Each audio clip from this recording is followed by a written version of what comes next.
서울의 화려한 야경이 한눈에 내려다 보이는 최고급 호텔의 펜트하우스였지만 그 안을 채우고 있는 공기는 마치 한겨울의 칼바람처럼 차갑고 건조하기 그지없었다.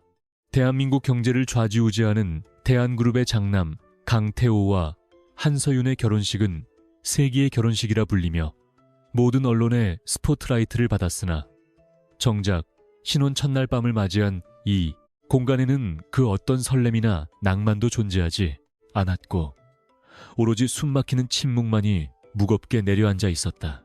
순백의 웨딩드레스를 입은 채 소파에 앉아있는 한서윤의 모습은 마치 정교하게 빚어진 도자기 인형처럼 아름다웠지만 그녀의 눈동자에는 그 어떤 생기도 감정의 동요도 비치지 않은 채 굳게 닫힌 문만을 응시하고 있었다. 그녀는 오늘 자신이 치른 이 결혼식이 사랑의 결실이 아니라 철저하게 계산된 비즈니스 거래이자 거대 자본들 사이에서 이루어진 차가운 합병 계약에 불과하다는 사실을 누구보다 뼈저리게 인식하고 있었다. 거칠게 문이 열리는 소리와 함께 술 냄새와 짙은 향수 냄새가 뒤섞인 불쾌한 악취가 방 안으로 훅 끼쳐 들어오며 정막을 깨뜨렸고 비틀거리며 들어온 강태호는 넥타이를 거칠게 풀어헤치며 서윤을 향해 경멸 어린 시선을 던졌다. 그는 이미 만취 상태였음에도 불구하고 눈빛만은 날카로운 혐오감으로 번들거리고 있었으며 서윤이 앉아있는 쪽으로 다가와 탁자 위에 놓인 크리스털 위스키 잔을 신경질적으로 밀어버리며 바닥으로 떨어뜨렸다. 요란한 파열음과 함께 유리 조각이 사방으로 튀었지만 서윤은 눈 하나 깜짝하지 않고 여전히 조용한 자세를 유지했고 그런 그녀의 태도는 강태호의 심기를 더욱 거슬리게 만들어 그의 입에서 비아냥거리는 폭언이 쏟아져 나오게 하는 기폭제가 되었다. 강태호는 소파 등받이에 삐딱하게 기대서서 서윤을 내려다보며 너 같은 여자가 대한그룹의 안주인 자리에 앉을 수 있다고 착각하지 말라며 차라리 길가에 굴러다니는 돌멩이가 더 감정이 풍부할 것이라고 조소했다. 그는 오늘 결혼식 내내 서윤이 보여주었던 그 순종적이고 조용한 미소가 얼마나 가식적이고 역겨웠는지에 대해 떠들며 자신의 아버지가 억지로 맺어준 이 결혼이 자신에게는 지옥 같은 족쇄일 뿐임을 강조했다.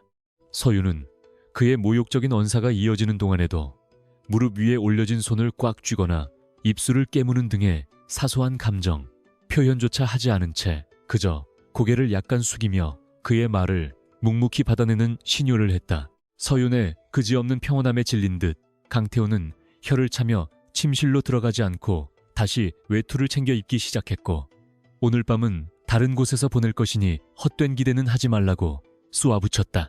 그는 문을 나서기 직전 뒤를 돌아보며 너는 그저 우리 집안의 장식품일 뿐이니 숨 쉬는 것조차 조용히 하라는 잔인한 당부를 남기고는 거칠게 문을 닫고 나가버렸다. 쾅 하는 소리와 함께 다시금 정적이 찾아온 펜트하우스에는 방금 전까지 그가 쏟아내고 간 모욕의 잔재들이 공기 중에 떠다니는 듯 했으나 소파에 홀로 남겨진 서윤의 표정은 그제야 서서히 변화하기 시작했다. 강태호가 완전히 떠난 것을 확인한 서윤은 천천히 자리에서 일어나 거추장스러운 웨딩베일을 벗어 바닥에 던져버리고는 화장대 거울 앞에 서서 자신의 얼굴을 무표정하게 응시했다.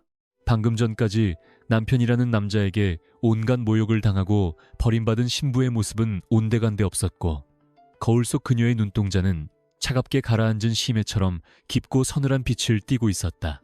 그녀는 익숙한 손놀림으로 화장을 지워내고 머리를 질끈 묶은 뒤 드레스룸 구석에 숨겨두었던 낡은 가죽 가방을 꺼내 그 안에 들어있던 고성능 랩톱을 꺼내들었다. 서윤은 랩톱을 켜자마자 복잡한 보안 코드를 망설임 없이 입력하여 접속했는데 화면 가득히 나타난 것은 일반적인 웹사이트가 아닌 암호화된 금융 데이터와 대한그룹 내부 회계망으로 이어지는 백도어 접속 화면이었다. 그녀의 손가락은 피아니스트가 건반을 두드리듯 빠르고 정확하게 키보드 위를 날아다녔고 순식간에 수많은 숫자와 그래프들이 화면 위로 쏟아져 나오며 대한그룹에 숨겨진 치부들을 낱낱이 드러내기 시작했다. 그녀는 강태호가 밖에서 방탕하게 돈을 뿌리고 다니는 동안 이 거대한 제국이 내부에서부터 어떻게 썩어 들어가고 있는지를 정확한 수치로 확인하고 있었다. 화면에 떠오른 데이터들은 대한그룹의 재정 상태가 외부적으로 알려진 것보다 훨씬 심각하다는 것을 보여주고 있었으며, 특히 강태호가 주도했던 해외 리조트 사업에서 막대한 자금이 세탁되어 어디론가 빠져나가고 있다는 정황이 포착되었다.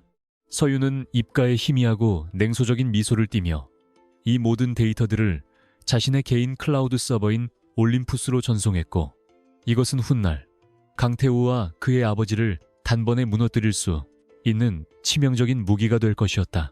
세상 사람들은 그녀를 몰락한 가문의 힘없는 딸이자 빚을 갚기 위해 팔려온 불쌍한 희생양으로 알고 있었지만, 사실 그녀는 월스트리트에서 전설적인 수익률을 기록하고 호련히 사라졌던 천재 펀드 매니저였다.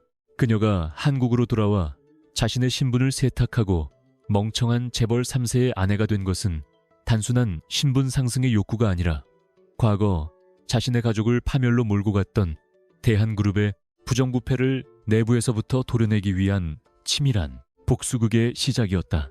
서윤은 창가로 다가가 화려하게 빛나는 서울의 야경을 내려다보며 유리창에 비친 자신의 모습과 눈을 맞추었고, 이제 막 첫 번째 단추가 끼워졌음을 되새겼다. 그녀에게 있어 강태호의 무례함이나 시댁의 멸시는 전혀 상처가 되지 않았으며, 오히려 그들이 자신을 무능하고 얌전한 인형으로 생각할수록 그녀의 칼날은 더욱 날카롭고 깊숙하게 그들의 목을 겨눌 수 있었다. 서윤은 밤새도록 이어진 분석 작업을 통해 대한그룹의 지분 구조와 이사회의 파벌 관계를 완벽하게 머릿속에 그려넣었고, 내일 있을 가족 조찬 모임에서 자신이 어떤 가면을 써야 할지를 완벽하게 계산해냈다. 그녀는 랩톱을 다시 안전한 곳에 숨기고 침대에 누웠지만 잠은 오지 않았고, 천장을 응시하며 앞으로 벌어질 치열한 수싸움을 시뮬레이션했다. 강태호는 자신이 밟고 있는 땅이 이미 꺼지고 있다는 사실을 꿈에도 모른 채 쾌락에 취해 있을 것이며, 그가 깨어났을 때 마주할 현실은 지옥보다 더 가혹할 것이라는 생각에 서윤은 묘한 쾌감을 느꼈다. 다음날 아침 일찍 일어난 서윤은 완벽하게 단정한 며느리의 모습으로 변신하여 호텔을 나섰고, 그녀를 태우러 온 기사는 뒷좌석에 앉은 서윤의 서늘한 기운을 전혀 눈치채지 못한 채 백미러로 힐끔거리며 동정어린 시선을 보냈다. 대한그룹 본가로 향하는 차 안에서 서윤은 태블릿 PC로 경제 뉴스를 체크하며 오늘 주식시장의 흐름을 읽었고, 표면적으로는 신혼여행을 떠나는 부부로 위장되어 있었으나 실상은 시댁 어른들에게 문안 인사를 드리러 가는 굴욕적인 일정이었다. 그러나 서윤은 이 모임이야말로 자신이 대한그룹이라는 거대한 맹수굴에 제 발로 걸어들어가 그들의 급소를 탐색할 수 있는 절호의 기회라고 생각했다. 본가에 도착했을 때 집안 분위기는 무거웠고, 거실에는 강태호의 아버지인 강 회장과 그의 계모인 조 여사가 소파에 앉아 그녀를 기다리고 있었는데, 강태호는 역시나 그 자리에 없었다. 조 여사는 서윤을 위아래로 훑어보며 첫날 밤부터 남편을 밖으로 내돌린 무능한 여자라며 혀를 찼고, 강 회장은 신문을 보며 눈길조차 주지 않은 채 묵묵부답으로 일관했다. 서윤은 그들의 냉대 속에서도 한치의 흐트러짐 없이 고개를 숙이며 죄송하다는 말을 반복했으나 그녀의 눈은 거실 탁자 위에 놓인 서류 봉투의 로고를 놓치지 않고 포착했다. 그 서류 봉투에는 극비라는 붉은 도장이 찍혀 있었고, 서윤은 직감적으로 그것이 최근 대한그룹이 비밀리에 추진하고 있는 인수합병건과 관련된 자료임을 알아차렸다. 조 여사가 하녀를 불러 차를 가져오라고 소리치는 어수선한 틈을 타 서윤은 찻잔을 내려놓는 척하며 서류 봉투 겉면에 적힌 프로젝트 코드명을 곁눈질로 확인하는 대담함을 보였다. 그 짧은 순간 그녀의 머릿속에서는 해당 프로젝트와 관련된 수많은 기업 정보들이 연관 검색어처럼 떠올랐고, 이 프로젝트가 실패할 경우 대한그룹의 유동성에 큰 타격이 올 것임을 계산해냈다. 조 여사는 서윤에게 네가 할 수 있는 일은 그저 쥐 죽은 듯이 지내며 밖에서 태호가 사고를 쳐도 아무 말 없이 수습하는 것뿐이라며 주제넘게 집안일이나 회사 일에 관심을 두지 말라고 경고했다. 서윤은 그 모욕적인 훈계를 들으며 속으로 코웃음을 쳤지만 겉으로는 공손하게 두 손을 모으고 알겠다고 대답하며 그들의 방심을 유도했다. 바로 그때 현관문이 열리며 숙취에 찌든 강태호가 비틀거리며 들어왔고, 그는 아침부터 무슨 설교냐며 짜증을 냈지만 서윤과 눈이 마주치자 흠칫 놀라는 기색을 보였다. 어젯밤 자신이 쏟아부었던 독설에도 불구하고 너무나 멀쩡하고 단정한 모습으로 앉아있는 서윤의 모습이 강태호에게는 오히려 기이하게 느껴졌던 것이다. 그는 서윤을 무시하고 강 회장에게 다가가 용돈이 필요하다며 손을 벌렸고, 강 회장은 한심하다는 듯 혀를 차면서도 수표를 건네주었는데, 이 모든 광경을 지켜보는 서윤의 눈빛은 마치 실험실의 주위를 관찰하는 과학자처럼 냉철했다. 그녀는 이 탐욕스럽고 어리석은 가족들이 스스로 파멸의 구렁텅이로 걸어들어가는 모습을 가장 가까이에서 지켜보며 결정적인 순간에 등을 떠밀어줄 준비를 마쳤다. 식사가 끝난 후 서윤은 강 회장의 서재 앞을 지나가다가 우연히 열린 문틈으로 강 회장이 누군가와 통화하며 격앙된 목소리로 자금 확보가 시급하다는 말을 하는 것을 엿듣게 되었다.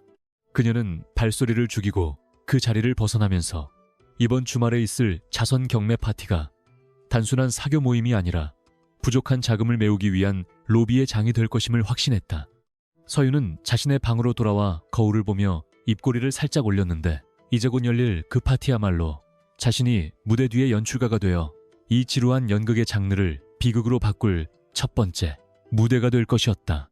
서울의 최고급 호텔 그랜드 볼룸에서 열리는 자선 경매 파티는 겉으로는 불우이웃을 돕는다는 명분을 내세우고 있었지만 실상은 대한민국 상위 1%의 재벌들이 자신들의 건재함을 과시하고 은밀한 거래를 주고받는 탐욕스러운 사교의 장에 불과했다. 한서윤은 시어머니인 조 여사가 골라준 칙칙한 회색 드레스를 입고 거울 앞에 서 있었는데, 그것은 그녀의 창백한 피부를 더욱 병약해 보이게 만들고 화려한 파티장에서 그녀를 투명인간처럼 묻히게 하려는 조 여사의 고약한 신보가 그대로 반영된 의상이었다. 하지만 서윤은 불평 한마디 없이 그 옷을 몸에 걸쳤고, 오히려 그 수수한 차림새가 자신의 존재감을 지우고 사람들의 경계심을 허무는 데 도움이 될 것이라고 계산하며 목에 심플한 진주 목걸이를 걸었다.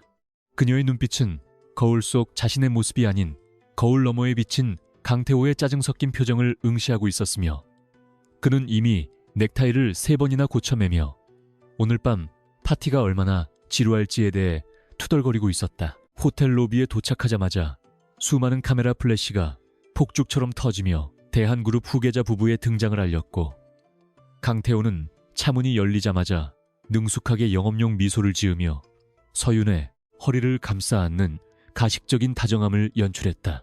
서윤 역시 훈련된 배우처럼 수줍은 미소를 지으며 그의 에스코트를 받았지만 두 사람의 맞잡은 손 사이에는 냉랭한 기류가 흐르고 있었고, 강태호의 손길은 거칠고 성의가 없어서 서윤은 굽 높은 구두 위에서 중심을 잃지 않기 위해 안간 힘을 써야 했다. 레드카펫을 걸어가는 동안 쏟아지는 기자들의 질문 세례는 대부분 강태호의 경영 승계와 관련된 것들이었으며, 서윤에게는 그저 강태호의 내조를 어떻게 할 것인지 묻는 구시대적이고 형식적인 질문들만이 던져질 뿐이었다. 서윤은 그 소란스러운 현장 한가운데서도 주변을 둘러싼 경호원들의 배치와 주요 인사들의 동선을 본능적으로 파악하며 머릿속으로 오늘 밤의 지형도를 그려나가고 있었다. 파티장 내부는 샹들리에의 황금빛 조명 아래 값비싼 보석과 명품으로 치장한 사람들이 샴페인 잔을 부딪히며 가식적인 웃음을 터뜨리는 소리로 가득 차 있었고, 공기 중에는 최고급 향수 냄새와 돈 냄새가 섞여 묘한 위화감을 조성하고 있었다. 강태호는 파티장에 들어서자마자 아는 체를 해오는 무리들에게 서윤을 대충 인사시키고는 곧바로 자신의 유흥 친구들이 모여있는 구석 테이블로 사라져버렸고, 서윤은 낯선 사람들 틈에 홀로 남겨지는 익숙한 수모를 겪어야 했다. 주변 사람들은 그녀가 들리지 않을 것이라 생각하고 수군거리며 몰락한 집안의 딸이 대한그룹에 팔려왔다는 둥쥐 죽은 듯이 지내는 것이 유일한 생존 전략이라는 둥모욕적인 뒷담화를 서슴지 않았지만, 서윤은 표정 변화 없이 웨이터가 건네준 탄산수를 받아들고 우아하게 목을 축였다. 그녀의 귀는 그들의 가십이 아닌 그들 사이에서 오가는 주식 정보와 정부 정책에 관한 은밀한 이야기들에 집중되어 있었고, 그것들은 내일 아침 주식시장을 움직일 중요한 단서들이었다. 그때 저만치서 화려한 보석으로 온몸을 감은 조여사가 거만한 표정으로 다가왔는데, 그녀의 곁에는 미술계의 큰손이라 불리는 갤러리 관장과 몇몇 재벌가 사모님들이 호기심 어린 눈빛으로 서윤을 훑어보고 있었다. 조 여사는 며느리를 소개하겠다며 가증스러운 미소를 지었지만 그 눈빛에는 서윤을 망신주겠다는 악의가 번들거리고 있었고, 그녀는 대뜸 이번 경매의 메인 작품인 추상화에 대해 어떻게 생각하느냐고 물으며 서윤을 시험대에 올렸다. 그 그림은 난해하기로 유명한 작가의 신작이었고, 예술에 대한 조예가 깊지 않으면 섣불리 평가하기 어려운 작품이었기에 주변의 시선은 모두 서윤의 입에 쏠리며 그녀가 촌스러운 대답을 내놓기를 기대하는 분위기였다. 서윤은 잠시 그림을 바라보는 척하다가 차분한 목소리로 작가가 최근 겪은 슬럼프와 그것을 극복하기 위해 시도한 새로운 화풍의 변화에 대해 간략하게 언급하면서도 자신의 견해가 아닌 평론가들의 일반적인 평가를 인용하는 듯한 겸손한 화법을 구사했다. 서윤의 대답은 너무나도 정석적이고 흠잡을 데가 없어서 질문을 던진 조 여사의 얼굴이 일순간 굳어졌고, 갤러리 관장은 의외라는 듯 고개를 끄덕이며 대한그룹 며느리가 그림을 보는 안목이 있다며 칭찬을 건넸다. 조 여사는 자신이 의도한 대로 상황이 흘러가지 않자 입술을 깨물며 황급히 화제를 돌렸지만, 서윤은 이미 그 상황을 완벽하게 장악한 채 조용히 미소 짓고 있었고, 그 미소 뒤에는 상대방의 얕은 술을 간파한 자의 여유가 숨겨져 있었다. 그녀는 과거 월스트리트에서 일할 때 수많은 예술품 펀드를 운용하며 미술 시장의 생리를 꿰뚫고 있었기에 이런 식의 수준 낮은 테스트는 그녀에게 아무런 위협도 되지 않았던 것이다. 하지만 서윤은 자신의 지식을 과시하지 않고 시아버님 어깨 너머로 들은 풍월일 뿐이라며 공을 강 회장에게 돌리는 처세술을 발휘해 조 여사의 경계심을 다시 한번 흐트러뜨리는 치밀함을 보였다. 잠시 후 파티장 한쪽이 소란스러워지며 강태호가 붉게 상기된 얼굴로 비틀거리며 걸어왔는데, 그는 이미 술을 꽤 마신 듯 발음이 꼬여 있었고 손에는 구겨진 서류 뭉치를 든 채 누군가와 통화하며 욕설을 내뱉고 있었다. 강태호의 목소리가 커지자 주변 사람들의 시선이 집중되었고, 조 여사는 당황하여 태호를 말리려 했지만 그는 아랑곳하지 않고 테이블 위에 서류를 집어던지며 이번 프로젝트가 엎어지면 다 죽는 것이라고 고래고래 소리를 질렀다. 서윤은 조용히 다가가 그의 팔을 잡으며 진정시키려 했지만 강태호는 그녀의 손을 거칠게 뿌리치며 네가 뭘 안다고 끼어드느냐고 면박을 주었고, 그 바람에 서윤은 중심을 잃고 비틀거리다 가까스로 테이블을 짚고 섰다. 사람들의 웅성거림이 더욱 커지자 강태호는 씩씩거리며 소파에 주저앉았고, 테이블 위에 흩어진 서류들은 대한그룹 건설 부문의 극비 입찰 서류들이었는데, 보안이 생명인 자료를 이렇게 함부로 방치하는 그의 무모함에 서윤은 속으로 혀를 찼다. 강태호가 술기운에 잠시 눈을 감고 머리를 부여잡는 사이 서윤은 흩어진 서류들을 정리하는 척하며 빠르게 내용을 훑어보았고, 그 문서들 속에 숨겨진 치명적인 함정을 단번에 발견해냈다. 입찰 가격 산정 방식에 중대한 오류가 있어 이대로 입찰에 참여할 경우 수천억 원의 손실을 보게 될 것이 분명한데도 담당 임원들은 실적 압박 때문에 무리하게 숫자를 조작해 놓은 상태였다.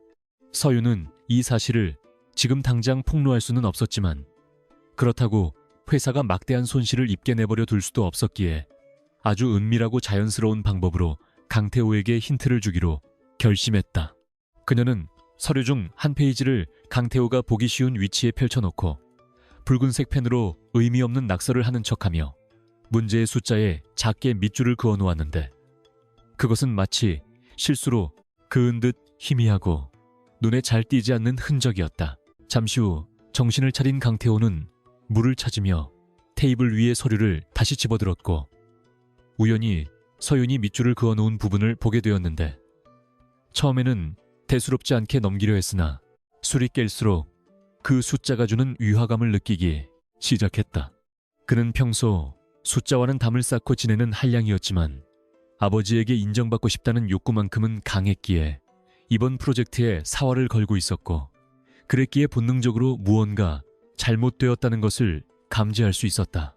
그는 미간을 찌푸리며 계산기를 두드리기 시작했고, 곧이어 자신의 얼굴이 사색이 되어가는 것을 느꼈는데, 담당 임원들이 자신을 속이고 엉터리 보고서를 올렸다는 사실을 그제야 깨달은 것이었다.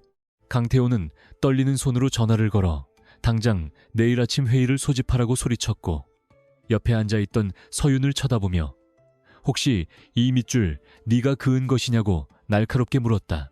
서윤은 짐짓 놀란 표정을 지으며 자신이 정리하다가 펜이 미끄러진 것 같다며 죄송하다고 고개를 숙였고, 강태호는 그녀의 어수룩한 모습에 의심을 거두며 역시 네가 뭘 알고 그랬을 리가 없다고 중얼거렸다. 하지만 강태호의 마음 한구석에는 설명할 수 없는 찜찜함이 남았는데, 그가 아무리 무시하는 아내라지만 방금 전의 상황은 너무나도 절묘한 우연이었기 때문이다. 그는 서윤이 단순한 우연으로 그 부분을 짚어냈다고 믿고 싶었지만 그녀의 눈동자가 순간적으로 빛났던 것 같은 착각을 지울 수가 없었고, 그것은 그가 처음으로 아내라는 존재에 대해 미지외지의 공포를 느낀 순간이었다. 서윤은 강태호의 흔들리는 눈빛을 읽으며 속으로 쾌재를 불렀고, 이것으로 강태호는 무의식 중에 서윤을 의식하게 될 것이며 그녀가 던지는 작은 미끼들에도 민감하게 반응하게 될 것이라는 확신을 가졌다. 파티가 끝나고 집으로 돌아오는 리무진 안은 올 때보다 더욱 무거운 침묵에 휩싸여 있었지만 그 침묵의 성격은 완전히 달라져 있었는데, 강태호가 더 이상 서윤을 투명인간 취급하지 않고 힐끔힐끔 곁눈질로 그녀를 관찰하고 있었기 때문이다. 서윤은 창밖의 풍경을 바라보며 피곤한 척 눈을 감고 있었지만 그녀의 머릿속은 오늘 파티장에서 수집한 정보들을 분류하고 분석하느라 쉴 새 없이 돌아가고 있었다. 그녀는 오늘 만난 정계 인사들과 재벌가, 사람들의 역학관계를 파악했고, 누가 강 회장의 적이고 누가 아군인지를 구별해냈으며, 특히 경쟁사인 미래그룹의 부회장이 강태우를 바라보던 경멸, 어린 시선을 놓치지 않았다. 서윤은 그 부회장이 조만간 강태호를 공격할 구실을 찾고 있다는 것을 직감했고, 그 공격이 시작될 때 자신이 어떤 포지션을 취해야 할지에 대한 시나리오를 구상했다. 집에 도착하자마자 강태호는 서재로 틀어박혀 비서실장과 통화를 하며 고성을 질러댔고, 서윤은 조용히 자신의 방으로 돌아와 겉옷을 벗고 편안한 옷으로 갈아입으며 긴 하루의 피로를 씻어냈다. 그녀는 화장대 서랍 깊숙한 곳에서 작은 수첩을 꺼내 오늘 파티에서 있었던 일들을 암호로 기록했고, 특히 조 여사가 자신을 함정에 빠뜨리려 했던 정황과 갤러리 관장과의 대화 내용을 상세하게 적어내려갔다. 그녀는 조 여사가 미술품 경매를 통해 비자금을 조성하고 있다는 강력한 심증을 굳히게 되었고, 이것을 입증할 물증만 확보한다면 시어머니를 단번에 제압할 수 있는 강력한 카드가 될 것이라 판단했다. 서윤은 침대에 눕기 전 습관처럼 랩톱을 켜고 해외 뉴스 채널을 확인했는데, 화면 속에서는 월스트리트의 마감 시황이 흘러나오고 있었고, 그녀는 잠시 과거의 영광스러웠던 시절을 회상하며 씁쓸한 미소를 지었다. 그 시각 강태호는 서재에서 담배를 피우며 서윤이 밑줄을 그었던 서류를 뚫어지게 쳐다보고 있었는데, 아무리 다시 봐도 그것은 단순한 실수가 아니라 정확하게 문제의 핵심을 찌른 것이라는 의구심을 떨쳐버릴 수가 없었다. 그는 비서에게 전화를 걸어 한서윤의 과거 행적에 대해 다시 한번 철저하게 조사해보라고 지시했지만, 이미 서윤이 완벽하게 세탁해놓은 과거 기록에서는 특이점을 찾을 수 없을 것이 뻔했다. 강태호는 담배 연기를 길게 내뿜으며 혼잣말로 그 여자가 정말 멍청한 것인지 아니면 멍청한 척을 하는 것인지 모르겠다고 중얼거렸고, 책상 위에 놓인 결혼사진 속 서윤의 무표정한 얼굴이 왠지 모르게 섬뜩하게 느껴졌다. 그는 자신이 모르는 사이에 거대한 램에 발을 들여놓은 것 같은 기분에 휩싸였지만, 그 램의 주인이 바로 자신의 아내라는 사실은 꿈에도 상상하지 못하고 있었다. 다음 날 아침 식사 자리에서 강 회장은 어제 파티에서 강태호가 보인 추태를 질책했지만 동시에 입찰 서류의 오류를 발견하고 수정한 것에 대해서는 드물게 칭찬을 건넸다. 강태호는 칭찬을 받으면서도 찝찝한 표정을 감추지 못하고 묵묵히 밥을 먹는 서윤을 쳐다보았지만 서윤은 시선조차 마주치지 않고 조용히 국을 떠먹을 뿐이었다. 조 여사는 강 회장의 기분이 좋아진 틈을 타서 자신이 눈여겨본 갤러리 사업에 투자를 해달라고 졸랐지만 강 회장은 시기상조라며 단칼에 거절했고 조 여사는 입을 삐죽거리며 불만을 표출했다. 서윤은 이들의 대화를 들으며 조 여사의 자금줄이 말라가고 있다는 것을 확인했고 이제 곧 그녀가 무리수를 두게 될 것이라는 예측을 하며 식사를 마쳤다.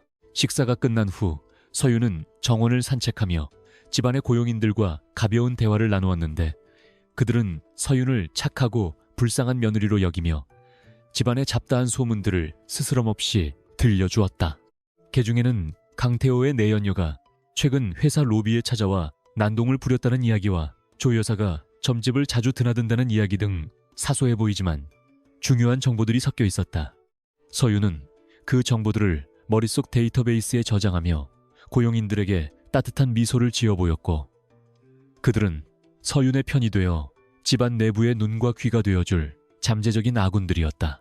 그녀는 장미 덤불가시에 손가락이 찔려 피가 맺히는 것을 보며 아픔보다는 선명한 붉은색에 매료되었고 이 피처럼 붉고 치열한 전쟁이 곧 시작될 것임을 예감했다. 오후가 되자 강태호로부터 전화가 걸려왔는데 그는 퉁명스러운 목소리로 오늘 저녁에 중요한 손님을 모시고 집에서 식사를 할 테니 준비하라고 통보하고는 일방적으로 전화를 끊어버렸다.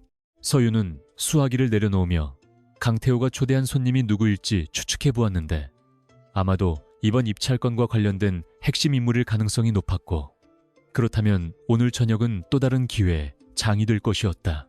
그녀는 주방으로 가서 요리사에게 메뉴를 지시하고 와인셀러에서 최고급 와인을 직접 골랐는데 그 와인은 강태호가 좋아하는 무거운 바디감의 레드 와인이 아니라 손님의 취향을 고려한 섬세한 화이트 와인이었다. 서윤은 이미 강태호의 통화 목록을 해킹하여 오늘 올 손님이 누구인지 파악하고 있었고 그가 해산물을 좋아한다는 정보까지 입수한 상태였기에 완벽한 맞춤형 접대를 준비할 수 있었다. 해질 무렵 강태호와 함께 들어온 손님은 예상대로 건설교통부의 고위 관료였고 그는 강태호의 안내를 받으며 거실로 들어와 서윤을 보자마자 아름다운 부인을 두셨다며 의례적인 인사를 건넸다.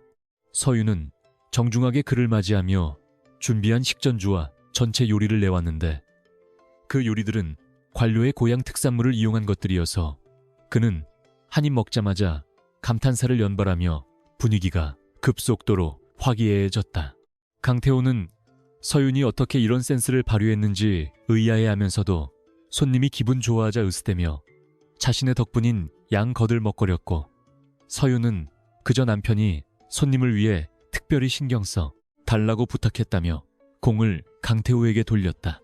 관료는 강태호를 다시 보게 되었다며 호탕하게 웃었고 술잔이 오가는 사이에 자연스럽게 사업 이야기가 나오기 시작했는데 서윤은 자리를 비켜주는 척하며 주방으로 물러났지만 문을 살짝 열어두어 그들의 대화를 엿듣는 것을 잊지 않았으며 그 대화 속에서 대한그룹을 위협할 새로운 규제 정보를 캐치해냈다. 평화로운 주말 아침의 정적을 깨뜨린 것은 거실에 대형 텔레비전 화면을 가득 채운 긴급 속보였으며 앵커의 다급한 목소리는 대한그룹의 핵심 계열사인 대한건설이 시공 중인 초고층 복합단지 현장에서 심각한 부실 공사, 정황이 포착되었다는 충격적인 소식을 전하고 있었다.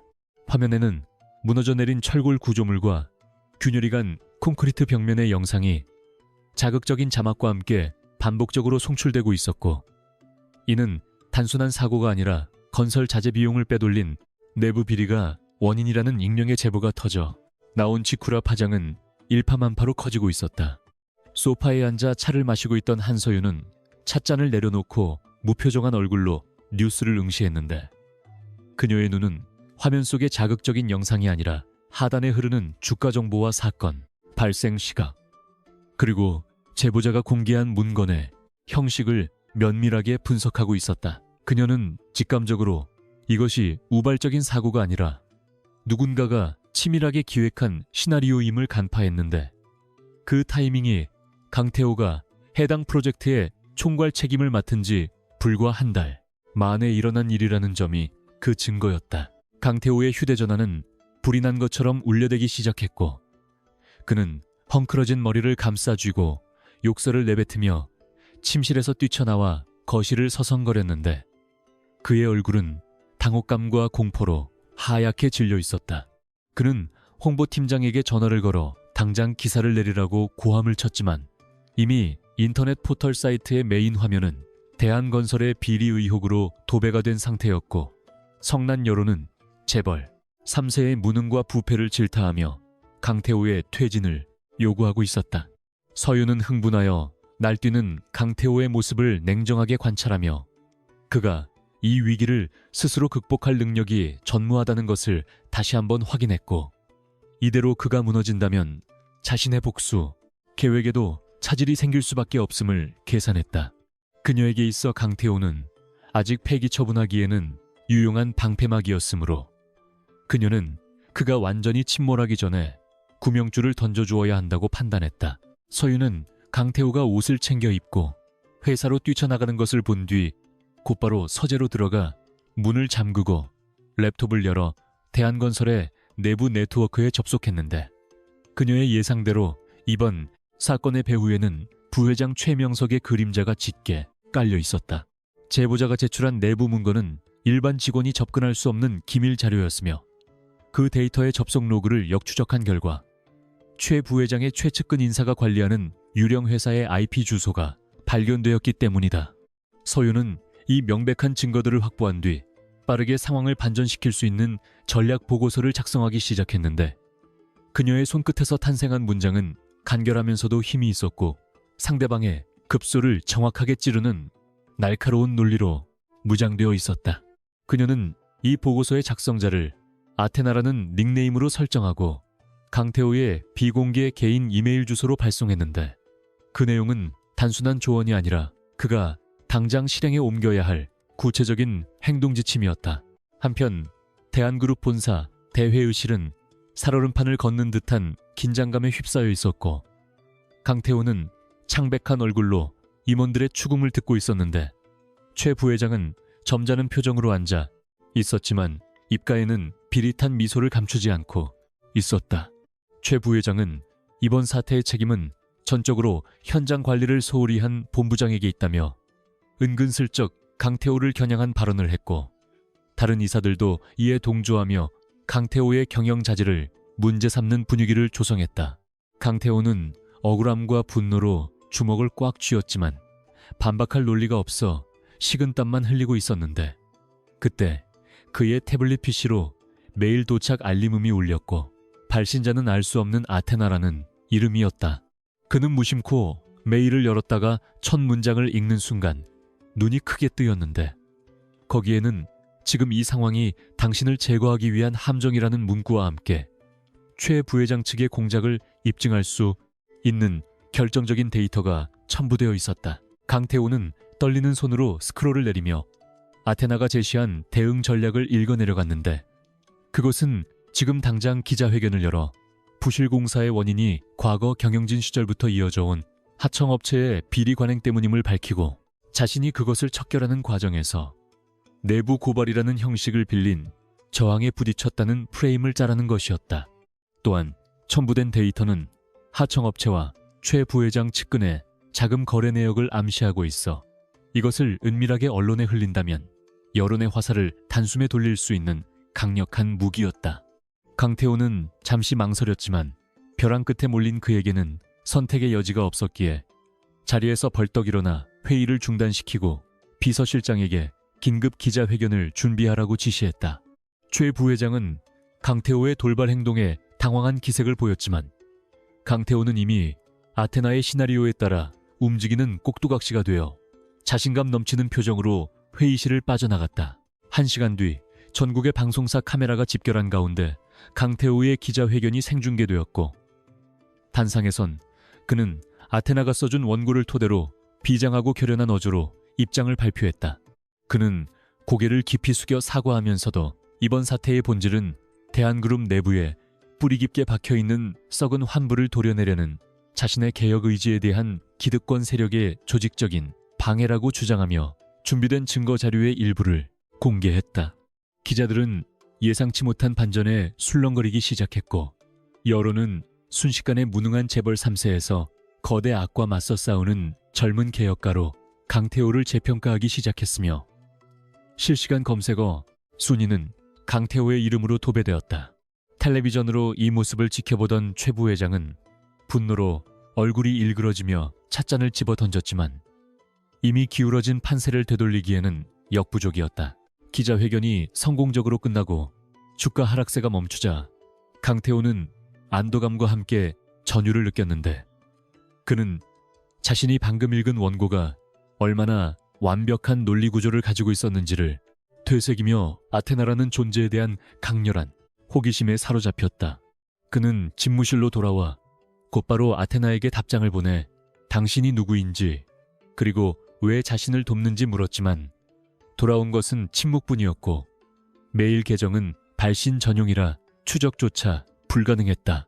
강태호는 비서실장에게 은밀하게 지시하여 아테나의 IP를 추적하라고 했지만 결과는 해외의 여러 서버를 우회한 것으로 나와 실체를 파악할 수 없다는 허탈한 보고만 돌아왔다. 하지만 강태호는 포기하지 않고 이 신비로운 조력자를 반드시 찾아내어 자신의 사람으로 만들겠다는 집착을 품게 되었는데, 이는 그가 난생 처음으로 느낀 지적 희열이자 권력에 대한 갈망이기도 했다. 그날 밤 늦게 귀가한 강태호의 발걸음은 평소보다 훨씬 가볍고 힘이 들어가 있었으며, 그는 거실 소파에 앉아 책을 읽고 있는 서윤을 보자마자 다가와 웬일로 밝은 목소리로 말을 걸었다. 그는 오늘 자신이 얼마나 대단한 일을 해냈는지, 그리고 위기를 기회로 바꾼 자신의 순발력에 대해 떠들썩하게 자랑을 늘어놓았는데, 정작 그 모든 전략을 짜준 사람이 바로 눈앞에 있는 아내라는 사실은 꿈에도 모른 채였다. 서윤은 읽던 책을 덮고 조용히 미소 지으며 정말 다행이라고 맞장구를 쳐주었지만, 그녀의 눈동자는 강태호의 들뜬 얼굴 뒤에 숨겨진 자만심을 꿰뚫어보고 있었다. 강태호는 위스키 한 잔을 들이켜며 언젠가 내 뒤를 봐주는 대단한 브레인이 있다는 것을 알게 되면 그 늙은이들도 나를 무시하지 못할 것이라고 중얼거렸고, 서윤은 그에게 물을 건네며 그분이 누구인지 궁금하다고 짐짓 모르는 척 물었다. 강태호는 물을 받아 마시며 자신도 얼굴은 모르지만 마치 내 머릿속을 들어갔다 나온 것처럼 완벽한 타이밍에 나타난 수호천사 같은 존재라며 아테나라는 이름을 입에 올릴 때마다 묘한 흥분을 감추지 못했다. 서윤은 그가 자신의 또 다른 자아인 아테나에게 매료되어가는 모습을 보며 기묘한 아이러니를 느꼈는데, 현실의 아내는 무시하면서 가상의 존재에게는 맹목적인 신뢰를 보내는 그의 어리석음이 우스웠기 때문이다. 하지만 서윤은 이것이 강태호를 더욱 완벽하게 통제할 수 있는 기회임을 직감했고, 앞으로 아테나의 이름으로 그에게 지령을 내리면 그가 의심 없이 따를 것이라는 확신을 얻었다. 그녀는 강태호가 잠들면 다시 아테나로 돌아가 다음 단계의 계획을 실행에 옮길 것이며, 그것은 최 부회장의 숨통을 서서히 조여가는 작업이 될 것이었다. 다음 날 아침 대한그룹 본사에는 묘한 기류가 흘렀는데, 강태호의 기자회견 이후 임직원들 사이에서 그를 바라보는 시선이 달라졌으며, 최 부회장 라인에 섰던 임원들이 눈치를 보며 강태호 쪽으로 줄을 서려는 움직임이 포착되었다. 서윤은 강 회장의 호출을 받고 본가로 들어갔는데, 강 회장은 평소와 달리 서윤에게 따뜻한 차를 권하며 태호가 이번 일을 처리하는 솜씨가 제법이었다고 칭찬을 아끼지 않았다.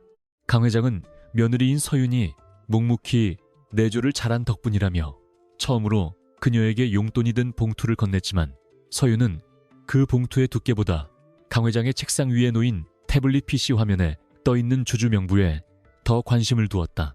그녀는 감사의 인사를 하며 봉투를 받았지만 속으로는 강 회장이 아직 태호를 완전히 신뢰하지 않고 있으며 혹시 모를 사태에 대비해 지분 증여를 미루고 있다는 사실을 간파했다.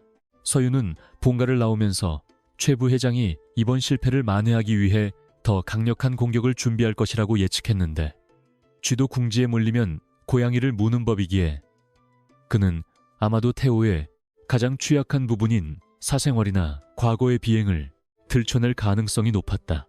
그녀는 차 안에서 스마트폰으로 태호의 과거 행적과 관련된 데이터들을 다시 한번 점검하며 혹시라도 터질지 모르는 시한폭탄들을 미리 제거하거나 덮을 준비를 했다.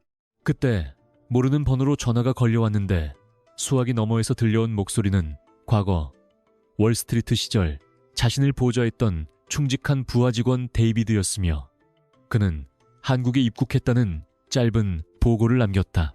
서윤은 심장이 뛰는 것을 느끼며 그에게 접선 장소와 시간을 암호로 전달했고 이제 그녀에게도 믿을 수 있는 손발이 생겼다는 사실에 안도감을 느꼈다.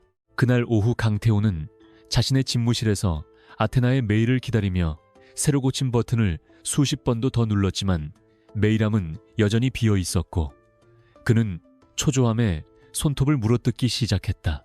그는 비서에게 오늘 일정에 잡혀있는 저녁 식사 약속을 모두 취소하라고 지시하고 오로지 랩톱 화면만 뚫어지게 쳐다보고 있었는데 이는 그가 이미 아테나의 지시 없이는 아무것도 결정하지 못하는 의존적인 상태가 되었음을 의미했다. 서윤은 집에서 원격으로 강태호의 컴퓨터 화면을 모니터링하며 그가 낚싯바늘을 깊게 삼킨 물고기처럼 파닥거리는 것을 지켜보았고 적당한 타이밍에 떡밥을 던져주기 위해 키보드 위에 손을 올렸다. 그녀는 이번에는 최 부회장이 접촉하고 있는 사모펀드의 동향 보고서와 함께 그들을 역으로 이용할 수 있는 함정 수사 계획을 담은 메일을 작성하여 전송 버튼을 눌렀다. 메일이 전송되자마자 강태호의 집무실 CCTV 화면 속에서 그가 환호하며 자리에서 일어나는 모습이 포착되었고 그는 마치 구세주를 만난 광신도처럼 모니터 화면을 어루만지며 흥분했다. 서윤은 그 모습을 보며 씁쓸함과 동시에 냉혹한 승부사의 본능이 깨어나는 것을 느꼈는데 그녀는 강태호를 통해 대한그룹을 정화하고 나아가 자신의 가족을 파멸시킨 진짜 원흉들에게 복수의 칼날을 겨눌 준비를 차근차근 진행하고 있었다. 밤이 깊어가고 서울의 야경은 여전히 화려했지만 그 불빛 아래에서는 보이지 않는 전쟁이 치열하게 벌어지고 있었고 그 전쟁의 중심에는 세상에서 가장 조용하고 위험한 여자 한서윤이 서 있었다. 그녀는 창밖을 바라보며 나지막이 속삭였는데 그것은 이제 곧 시작될 폭풍우를 예고하는 주문과도 같았다. 부회장 최명석의 집무실은 짙은 담배 연기로 가득 차 있었고 그 매캐한 공기 사이로 흐르는 긴장감은 마치 폭풍전야의 바다처럼 위태롭게 일렁이고 있었다. 그는 크리스털 잿더리에 반쯤 탄 시가를 거칠게 비벼 끄며 눈앞에 서 있는 신복 박이사를 향해 날카로운 시선을 던졌는데 그 눈빛에는 먹잇감을 놓친 맹수의 분노와 알 수 없는 적에 대한 경계심이 뒤섞여 있었다. 지난번 건설 현장 비리건을 통해 강태호를 완벽하게 매장시키려 했던 그의 계획이 아테나라는 정체불명의 조력자에 의해 물거품이 된 후 그는 며칠째 잠을 이루지 못하고 신경이 곤두서 있는 상태였다. 최 부회장은 강태호 그 멍청한 놈의 머리에서 그런 치밀한 전략이 나왔을 리가 없다며 책상을 내리쳤고 분명히 그 뒤에 누군가가 숨어서 조종하고 있는 것이 틀림없다고 확신에 찬 목소리로 으르렁거렸다. 박 이사는 고개를 조아리며 현재 강태호의 주변 인물들을 샅샅이 뒤지고 있지만 특이한 점을 발견하지 못했다고 보고했으나 최 부회장은 그 말을 귓등으로도 듣지 않았다. 최 부회장은 자리에서 일어나 창가로 다가가 블라인드 사이로 보이는 대한그룹 본사 건물을 노려보며 이 거대한 제국을 차지하기 위해 자신이 쏟아부은 시간과 노력을 되새겼다. 그는 강 회장의 건강이 악화되고 있는 지금이야말로 경영권을 탈취할 수 있는 유일한 기회라고 판단했고 그 과정에서 가장 큰 걸림돌인 강태호를 제거하는 것은 필수적인 수순이었다. 그는 박 이사에게 이번에는 단순한 스캔들이 아니라 법적으로 빠져나갈 수 없는 확실한 올가미를 씌워야 한다고 지시하며 서랍 깊숙한 곳에서 검은색 파일 하나를 꺼내 던졌다. 그것은 강태호의 명의를 도용하여 설립된 유령 회사를 통해 막대한 회사 자금이 해외로 빼돌려진 것처럼 꾸며진 완벽한 회계 조작 자료였고, 이 자료가 검찰의 손에 들어가는 순간 강태호는 횡령 및 배임 혐의로 구속을 피할 수 없을 것이었다. 최 부회장은 비릿한 미소를 지으며 이번 작전명은 단두대라고 중얼거렸고, 그의 눈앞에는 수갑을 차고 끌려가는 강태호의 비참한 모습이 이미 그려져 있었다. 한편 강태호는 자신의 집무실에서 하루 종일 랩톱 화면만 뚫어지게 쳐다보며 아테나의 연락을 기다리는 폐인과 같은 생활을 이어가고 있었는데, 그의 눈 밑에는 짙은 다크서클이 내려앉아 있었다. 그는 비서실장이 결제 서류를 들고 들어와도 쳐다보지 않고 건성으로 도장을 찍어주며 오로지 메일 수신 알림음에만 신경을 곤두세웠고, 작은 소리에도 쏘스라치게 놀라는 과민 반응을 보였다. 강태호는 자신이 위기에서 벗어난 것은 다행이었지만 동시에 자신의 무능함을 뼈저리게 실감하고 있었고, 얼굴도 모르는 아테나에게 전적으로 의존하게 된 자신의 처지에 대해 묘한 열등감과 함께 병적인 집착을 느끼고 있었다. 그는 사설 탐정을 고용하여 아테나의 정체를 밝히기 위해 백방으로 노력했지만 그 어떤 흔적도 찾을 수 없다는 보고만 계속되자 점차 이성적인 판단력을 잃어가고 있었다. 그날 저녁 일찍 귀가한 강태호는 거실 소파에 앉아 조용히 꽃꽂이를 하고 있는 서윤을 보자마자 알 수 없는 짜증이 솟구쳐 올랐는데, 그녀의 평온한 모습이 자신의 불안한 내면과 극명한 대조를 이루었기 때문이다. 그는 넥타이를 거칠게 풀어던지며 집안 꼴이 말이 아닌데 태평하게 꽃이나 꽂고 있느냐며 괜한 트집을 잡았고, 서윤이 꽂고 있던 붉은 장미꽃 한 송이를 낚아채 바닥에 팽개쳤다. 서윤은 놀란 기색 없이 천천히 몸을 굽혀 떨어진 꽃을 주워들었고, 당신이 힘들고 예민한 것은 알지만 집에서까지 이러지 않았으면 좋겠다고 차분하게 대꾸했다. 강태호는 서윤의 그 침착함이 자신을 무시하는 것이라고 오해하며, 너는 내가 밖에서 무슨 전쟁을 치르고 있는지 상상도 못할 것이라며 뇌가 없는 인형처럼 사는 게 편하긴 하겠다고 비아냥거렸다. 서윤은 아무런 대꾸도 하지 않고 그저 서글픈 눈으로 그를 바라보았지만, 사실 그녀의 머릿속에선 방금 전 해킹을 통해 입수한 최 부회장의 단두대 계획을 어떻게 역이용할지에 대한 계산이 치열하게 돌아가고 있었다. 서윤은 강태호가 씻으러 욕실에 들어간 사이 재빠르게 자신의 비밀폰을 꺼내 암호화된 메시지를 확인했는데, 그것은 검찰 내부에 심어둔 정보원으로부터 온 긴급 타전이었다.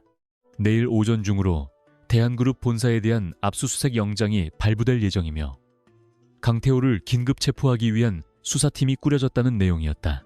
서윤은 상황이 예상보다 훨씬 급박하게 돌아가고 있음을 직감했고, 지금 당장 손을 쓰지 않으면 강태호는 속수무책으로 당할 수밖에 없으며, 그렇게 되면 자신이 계획했던 큰 그림이 어그러질 위기에 처했다. 그녀는 최 부회장이 파놓은 함정이 너무나 정교하여 단순히 아테나의 조언만으로는 빠져나가기 힘들다고 판단했고, 이제는 자신이 직접 그림자 밖으로 나가 움직여야 할 때가 왔음을 깨달았다. 서윤은 욕실에서 물소리가 들리는 것을 확인한 후 드레스룸으로 들어가 화려한 외출복으로 갈아입는 대신 검은색 정장 바지와 터틀넥, 그리고 챙이 넓은 모자를 챙겨 들고 뒷문으로 향했다.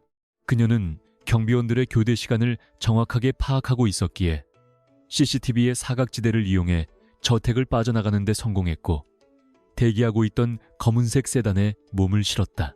차 안에서 그녀는 짙은 선글라스를 끼고 거울을 보며 방금 전까지의 유약한 며느리 한서윤의 표정을 지워버렸고, 그 자리에는 월스트리트를 호령하던 냉철한 승부사의 얼굴이 드러났다. 그녀가 향한 곳은 서울 외곽의 한적한 창고형 카페였는데, 그곳은 일반인들에게는 잘 알려지지 않았지만 보안이 철저하여 은밀한 거래를 원하는 사람들이 자주 찾는 장소였다. 카페의 가장 구석진 자리, 어둠 속에 한 남자가 앉아 초조하게 시계를 들여다보고 있었는데, 그는 서윤이 들어오는 인기척을 느끼자마자 벌떡 일어나 고개를 숙였다. 데이비드라고 불리는 이 남자는 과거 월스트리트에서 서윤의 수석 보좌관으로 일했던 인물로, 그녀가 종적을 감춘 지난 3년 동안 그녀를 찾아 전 세계를 헤매던 충직한 부하이자 천재적인 해커였다. 서윤이 모자를 벗고 자리에 앉자 데이비드는 감격에 겨운 목소리로 보스, 살아계셨군요라고 속삭였고 서윤은 희미한 미소를 지으며 오랜만이라고 짧게 대답했다. 두 사람 사이에는 긴 설명이 필요 없었고 서윤은 곧바로 본론으로 들어가 최 부회장이 조작한 회계 자료의 사본이 담긴 USB를 건네주었다. 서윤은 데이비드에게 이 자료가 검찰의 서버에 등록되기 전에 원본 데이터를 수정하여 강태호가 횡령한 자금이 사실은 최 부회장의 차명 계좌로 흘러들어간 것처럼 역공작을 펼치라고 지시했다. 데이비드는 자료를 훑어보며 휘파람을 불었고 이것은 불가능에 가까운 작업이지만 보스의 명령이라면 오늘 밤 안으로 반드시 해내겠다고 자신감을 보였다. 서윤은 또한 자신이 준비해온 해외 계좌 정보를 넘겨주며 올림푸스 펀드의 자금을 총동원하여 내일부터 시작될 대한그룹의 주가 폭락 사태 때 시장에 나온 매물을 전량 사들이라고 명령했다. 이것은 단순히 강태호를 구하는 것을 넘어 대한그룹의 지배 구조 자체를 뒤흔들고 자신이 최대 주주로 등극하기 위한 거대한 포석이었다. 데이비드는 서윤의 대담한 계획에 혀를 내두르며 왜 굳이 그 멍청한 강태호라는 남자를 끼고 이 위험한 도박을 하느냐고 물었고 서윤은 잠시 침묵하다가 씁쓸한 표정으로 입을 열었다. 그녀는 3년 전 자신의 아버지가 운영하던 중견 기업이 대한그룹의 적대적 인수합병으로 인해 공중분해되고 그 충격으로 아버지가 스스로 목숨을 끊었던 날을 회상했다. 당시 그 합병을 주도했던 인물이 바로 최 부회장이었고 강태호의 아버지는 그것을 묵인했으며 그들은 피 묻은 돈으로 축배를 들었지만 서윤의 가족은 지옥으로 떨어졌다. 서윤은 데이비드의 눈을 똑바로 응시하며 나는 그들이 가장 안전하다고 믿는 성 안에서 그 성을 무너뜨릴 것이며 강태호는 그 성문을 여는 열쇠일 뿐이라고 차갑게 말했다. 새벽이 밝아올 무렵 서윤은 모든 지시를 마치고 다시 저택으로 잠입하여 아무 일도 없었던 것처럼 침대 위로 올라갔지만 심장은 격렬하게 뛰고 있었다. 옆에서 곤히 잠든 강태호의 얼굴은 세상 모르고 평화로워 보였고 서윤은 그런 그를 바라보며 네가 내일 아침 마주할 세상은 오늘과는 전혀 다를 것이라고 속으로 중얼거렸다. 아침이 되자마자 집안은 요란한 벨소리와 함께 들이닥친 검찰 수사관들로 인해 아수라장이 되었고 잠옷바람으로 끌려나온 강태호는 영문을 몰라 멍하니 서 있었다. 수사관이 체포영장을 들이밀며 횡령 혐의를 고지하자 강태호는 비명을 지르며 반항했지만 건장한 남자들에게 제압당해 수갑이 채워졌다. 거실 한 구석에서 이 광경을 지켜보던 조 여사는 기절한 척 소파에 쓰러졌고 강 회장은 뒷목을 잡고 휘청거렸지만 서윤만은 창백하게 질린 얼굴로 입을 틀어막고 공포에 질린 연기를 완벽하게 수행하고 있었다. 강태호는 끌려나가면서 애타는 눈빛으로 서윤을 쳐다보았지만 그것은 아내를 향한 구조 요청이 아니라 어딘가에 있을 아테나를 향한 절규에 가까웠다. 현관문이 닫히고 강태호를 태운 검찰 차량이 멀어지자 서윤은 천천히 손을 내리고 표정을 바꾸었는데 그녀의 눈동자는 차갑게 빛나고 있었다. 그녀는 주머니 속의 휴대전화를 꺼내 데이비드에게 작전 개시라는 짧은 메시지를 전송했고 이제 주사위는 던져졌다.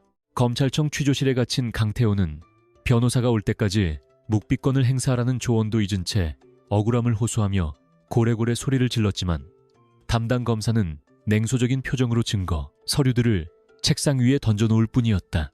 그 서류들 속에는 강태호의 도장이 찍힌 계약서와 자금이체 내역들이 빼곡했고 강태호는 자신이 결제한 기억도 없는 서류들을 보며 누군가 자신을 모함했다는 사실을 깨달았지만 누구인지 짐작조차 할 수 없었다. 그는 덜덜 떨리는 손으로 머리를 감싸쥐고 아테나의 이름을 속으로 되뇌며 제발 이번에도 자신을 구해달라고 기도했지만 차가운 시멘트 벽은 아무런 대답도 해주지 않았다. 최 부회장은 자신의 집무실에서 텔레비전을 통해 강태호의 연행 소식을 접하며 승리의 샴페인을 터뜨렸고 이제 곧 열릴 임시주주총회에서 자신이 회장 대행으로 추대될 꿈에 부풀어 있었다. 하지만 최 부회장은 꿈에도 몰랐는데 자신이 심어놓은 증거들 속에 치명적인 독이 숨겨져 있다는 사실과 그 독이 서서히 퍼져 자신의 목을 조여올 것이라는 것을 말이다. 서유는 텅 빈 집안에서 텔레비전 볼륨을 높이며 뉴스 앵커가 대한그룹의 주가가 하한가를 기록하고 있다는 소식을 전하는 것을 지켜보았다.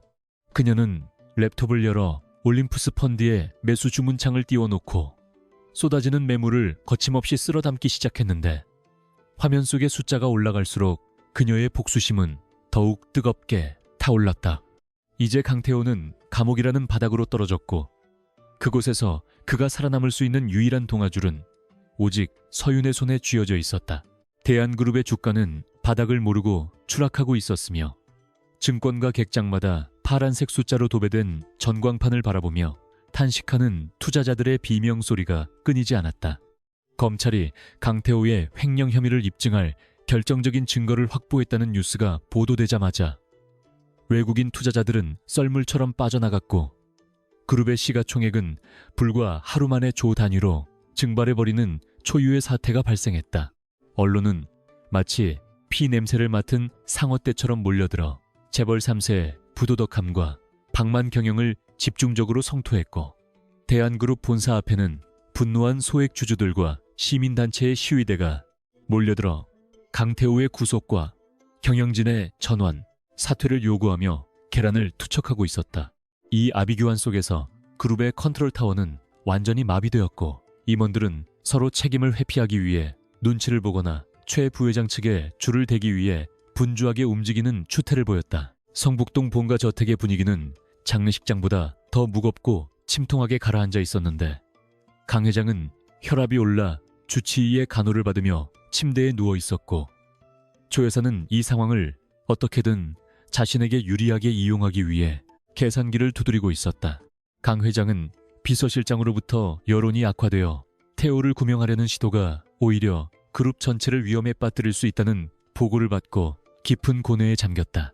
그는 평생을 바쳐 일군 회사가 아들의 실수로 인해 무너지는 것을 지켜볼 수 없었기에 결국 잔인하지만 냉정한 결단을 내릴 수밖에 없었다. 강 회장은 떨리는 목소리로 변호인단에게 태호의 형량을 줄이는 것보다 그룹의 이미지를 쇄신하고 경영권을 방어하는 데 총력을 기울이라고 지시했는데 이는 사실상 아들을 제물로 바쳐 자신의 자리를 보전하겠다는 비정한 선언이나 다름없었다. 차가운 구치소 독방에 수감된 강태호는 며칠째 제대로 잠을 이루지 못한 채 공포와 절망에 떨고 있었는데 평생 비단길만 걸어온 그에게 좁고 습한 감방은 견디기 힘든 지옥이었다. 그는 자신이 입고 있던 최고급 수트 대신 거칠고 냄새나는 수의를 입은 자신의 모습을 믿을 수 없어 했으며 시시때때로 울컥 치미는 분노와 억울함에 벽을 주먹으로 치며 소리를 질러대기도 했다. 변호사가 찾아왔을 때 강태호는 당장 아버지를 불러달라고 애원하며 자신을 여기서 꺼내달라고 매달렸지만 변호사는 곤란한 표정으로 회장님의 지시가 있을 때까지 기다려야 한다는 말만 앵무새처럼 반복할 뿐이었다. 강태호는 그제야 자신이 철저하게 고립되었다는 사실을 깨달았고 아버지가 자신을 버렸을지도 모른다는 끔찍한 의심이 싹트기 시작하면서 멘탈이 서서히 붕괴되어 갔다. 강태호는 차가운 바닥에 웅크리고 앉아 아테나를 떠올렸는데 그녀라면 이 절망적인 상황에서도 빠져나갈 구멍을 찾아낼 수 있을 것이라는 막연한 희망을 품었다. 하지만 그가 체포되면서 압수당한 랩톱과 스마트폰이 없으니 그녀에게 연락할 방법이 전무했고 그녀가 제 발로 찾아오지 않는 이상 그는 꼼짝없이 갇혀 있어야만 했다. 그는 자신이 그동안 무시하고 멸시했던 아내 한서윤에 대해서는 생각조차 하지 않았는데 그녀는 그저 집안에서 화초나 가꾸는 무능한 여자일 뿐이니 이런 거대한 법적 분쟁에서 아무런 도움도 되지 않을 것이라고 단정지었기 때문이다. 시간이 흐를수록 강태호의 초조함은 극에 달했고 밤이 되면 들려오는 다른 수감자들의 거친 고함 소리와 간수의 발자국 소리에 신경이 곤두서서 환청이 들릴 지경에 이르렀다. 그러던 어느 날 오후 면회 신청이 들어왔다는 간수의 말에 강태호는 벌떡 일어나 면회실로 달려갔는데 그는 당연히 아버지나 비서실장이 왔을 것이라고 기대했다.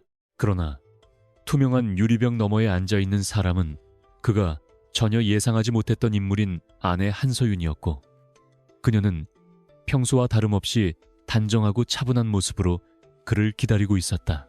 강태호는 실망감과 짜증이 섞인 표정으로 의자에 털썩 주저앉으며 아버지는 어디 계시고 왜 네가 왔느냐고 퉁명스럽게 쏘아붙였는데 그의 목소리는 갈라지고 떨리고 있었다. 서윤은 그런 강태호를 물끄러미 바라보며 아무 말도 하지 않았는데 그녀의 눈빛은 이전의 순종적인 아내의 그것과는 확연히 달랐으며 마치 먹잇감을 관찰하는 포식자의 눈처럼 서늘하고 깊이를 알 수 없는 어둠을 품고 있었다. 서윤은 천천히 입을 열어 아버님께서는 당신을 포기하셨다고 담담하게 말했는데 그 목소리에는 동정심이나 슬픔이 전혀 묻어있지 않았고 마치 남의 이야기를 하듯 건조했다. 강태호는 그 말을 믿을 수 없어 헛소리하지 말라고 고함을 쳤지만 서윤은 눈 하나 깜짝하지 않고 지금 그룹 내부에서는 당신을 횡령범으로 몰아 꼬리 자르기를 시도하고 있으며 차기 회장직은 최 부회장에게 넘어갈 것이 확실시되고 있다고 팩트를 나열했다. 그녀는 가방에서 신문기사와 주주총회 소집 통지서를 꺼내 유리벽에 대고 보여주었는데 거기에는 강태호 해임안이 안건으로 상정되어 있다는 내용이 선명하게 인쇄되어 있었다.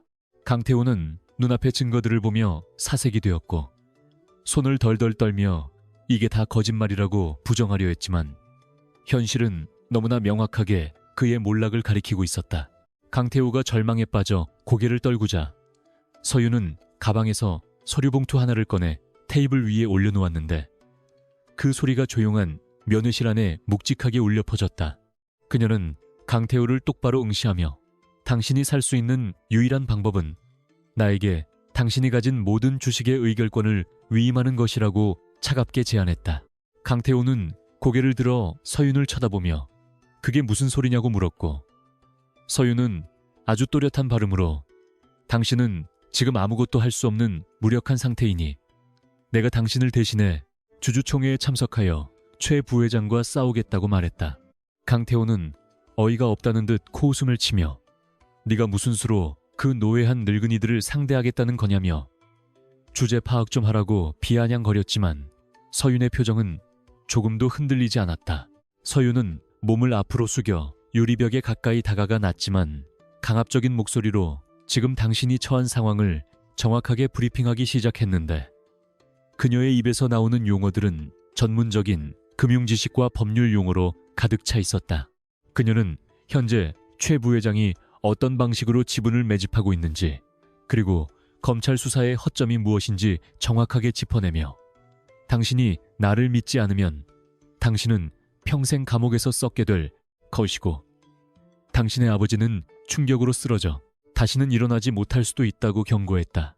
강태호는 멍한 표정으로 서윤의 말을 듣고 있었는데 그녀의 논리, 정연함과 상황 판단 능력은 자신이 알던 그 조용한 아내의 모습이 아니었으며 마치 아테나가 눈앞에 나타나 말하고 있는 것 같은 착각을 불러일으켰다. 그 순간 강태호의 뇌리에 번개처럼 스치는 생각이 있었는데 지난번 호텔 파티에서 서윤이 서류에 밑줄을 그었던 일과 아테나가 보내온 메일의 문체가 묘하게 겹쳐 보이기 시작한 것이다.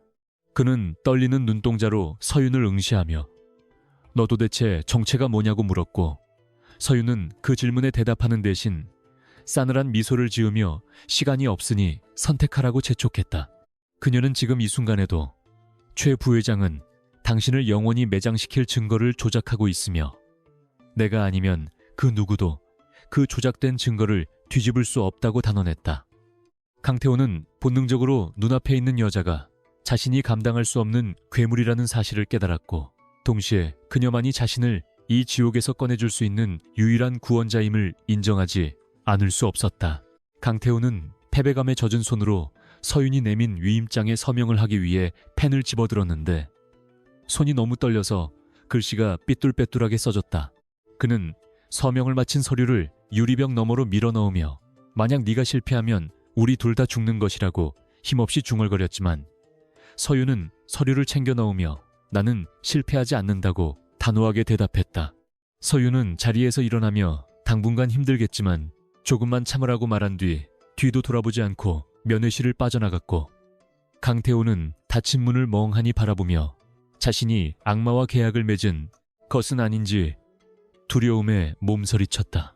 홀로 남겨진 강태호는 방금 전까지 자신을 압도했던 서윤의 카리스마에 눌려 숨조차 제대로 쉬지 못하고 있었으며, 그녀가 떠난 자리에 남은 차가운 냉기만이 그가 겪은 일이 현실임을 증명하고 있었다. 구치소를 나온 서윤은 대기하고 있던 차에 올라타자마자 차가운 표정을 풀고 깊은 한숨을 내쉬었는데, 긴장이 풀리면서 손바닥에 식은땀이 배어나왔다. 운전석에 앉아있던 데이비드는 백미러로 서윤을 살피며 보스 괜찮으시냐고 물었고, 서윤은 고개를 끄덕이며 위임장을 확보했으니 이제 본격적인 전쟁을 시작하자고 말했다. 그녀는 휴대전화를 꺼내 어딘가로 전화를 걸었는데, 상대방은 월스트리트의 거대 투자은행 임원이었고, 그녀는 유창한 영어 대신 한국어로 차분하게 올림푸스 펀드의 자금을 동원해 대한그룹의 지분을 공격적으로 매수하라는 지시를 내렸다. 그녀의 목소리에는 더 이상 망설임이 없었고, 이제 자신의 정체를 세상에 드러내고 최 부회장을 단죄할 무대가 마련되었음을 알리는 선전포고와도 같았다. 그날 밤 서윤은 자신의 비밀 아지트인 창고형 오피스로 이동하여 데이비드와 함께 다가올 임시 주주총회를 위한 프레젠테이션 자료를 준비했는데, 화면에는 대한그룹의 썩은 환부를 도려낼 잔혹하고도 혁신적인 구조조정 계획안이 띄워져 있었다. 그녀는 최 부회장의 비자금 장부를 완벽하게 분석하여 그가 빠져나갈 수 없는 외통수를 만들어 놓았고, 내일 주주총회장은 비비린내 나는 사육의 현장이 될 것이었다.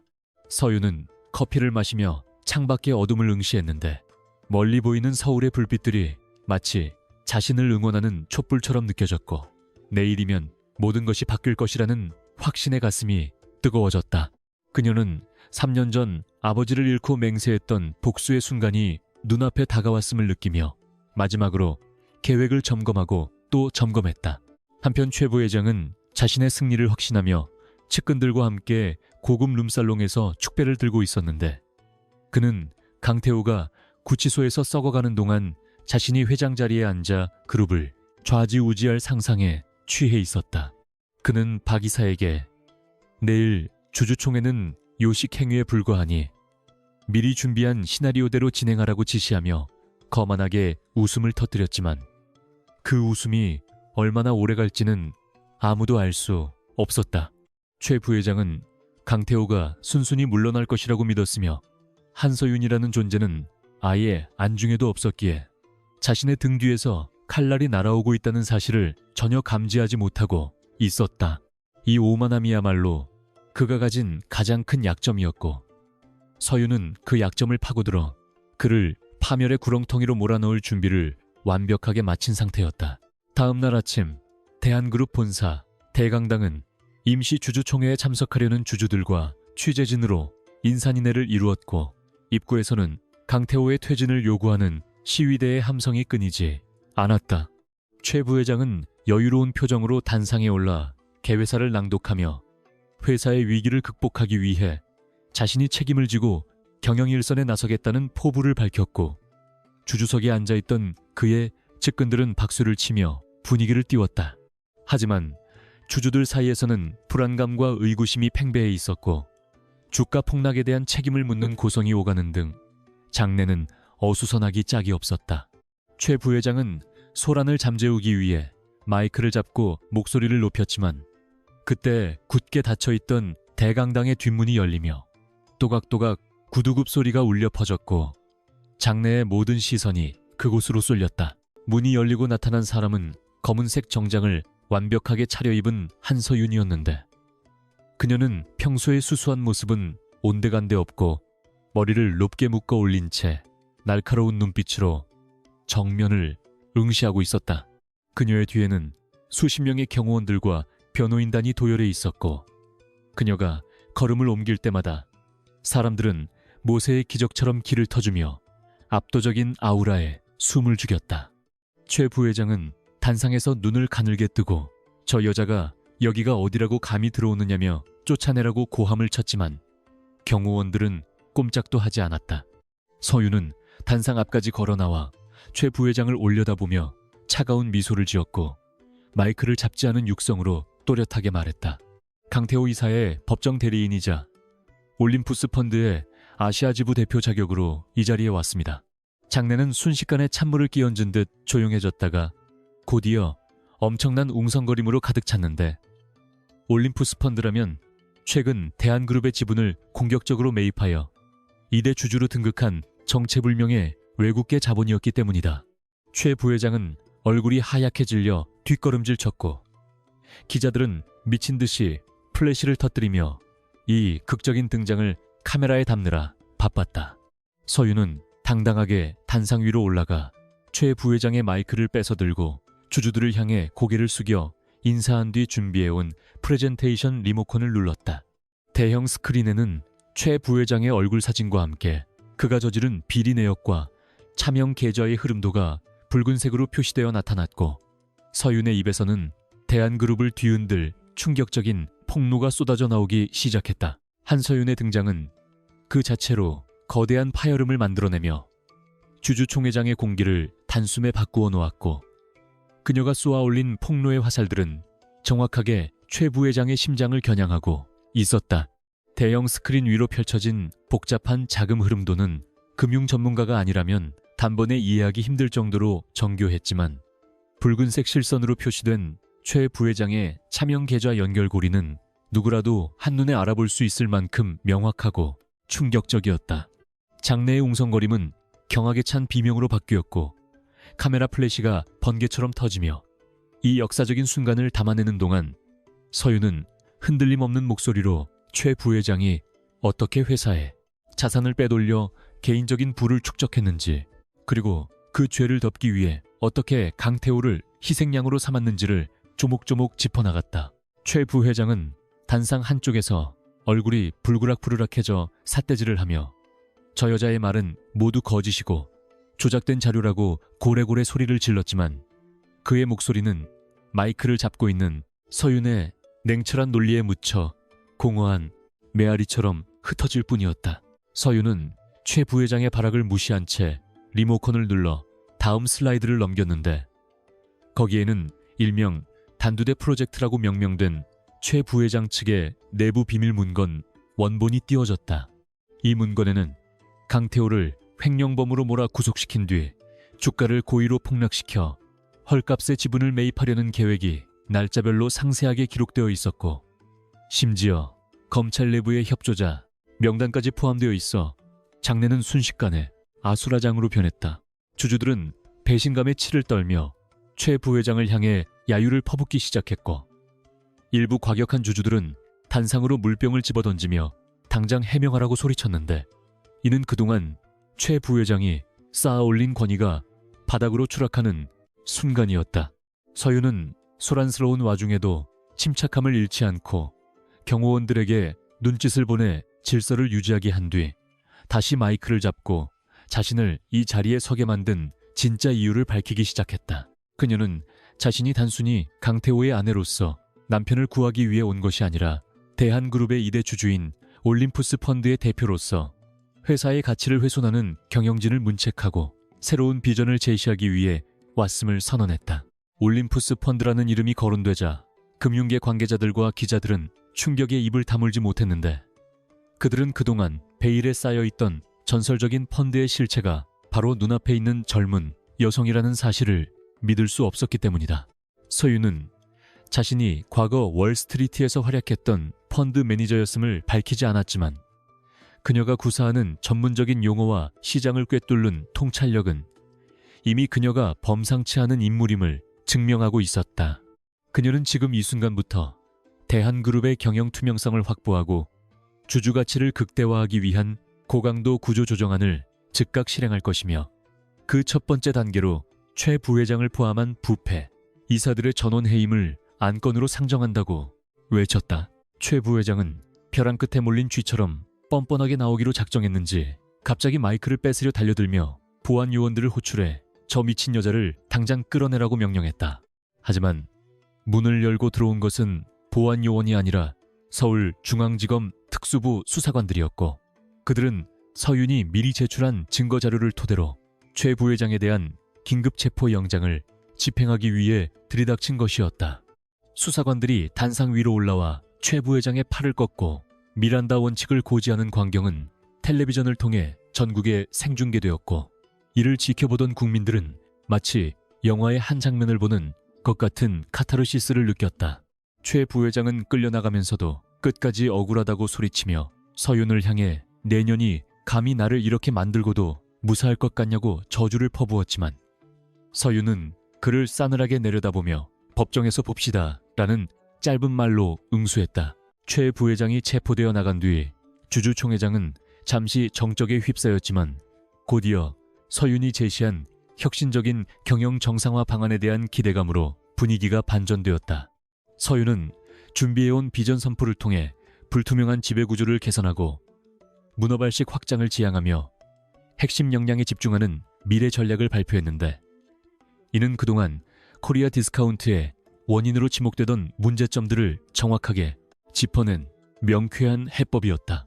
주주들은 그녀의 발표 하나하나에 고개를 끄덕이며 환호했고, 주식시장에서는 대한그룹의 주가가 급반등하며 상한가로 치솟는 기현상이 벌어졌다.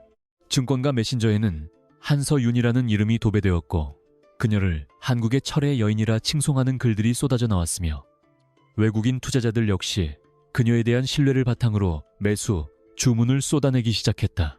같은 시각 구치소 변호인 접견실에서 텔레비전을 통해 이 모든 상황을 지켜보고 있던 강태호는 넋이 나간 사람처럼 입을 벌린 채 화면 속의 서윤을 응시하고 있었다.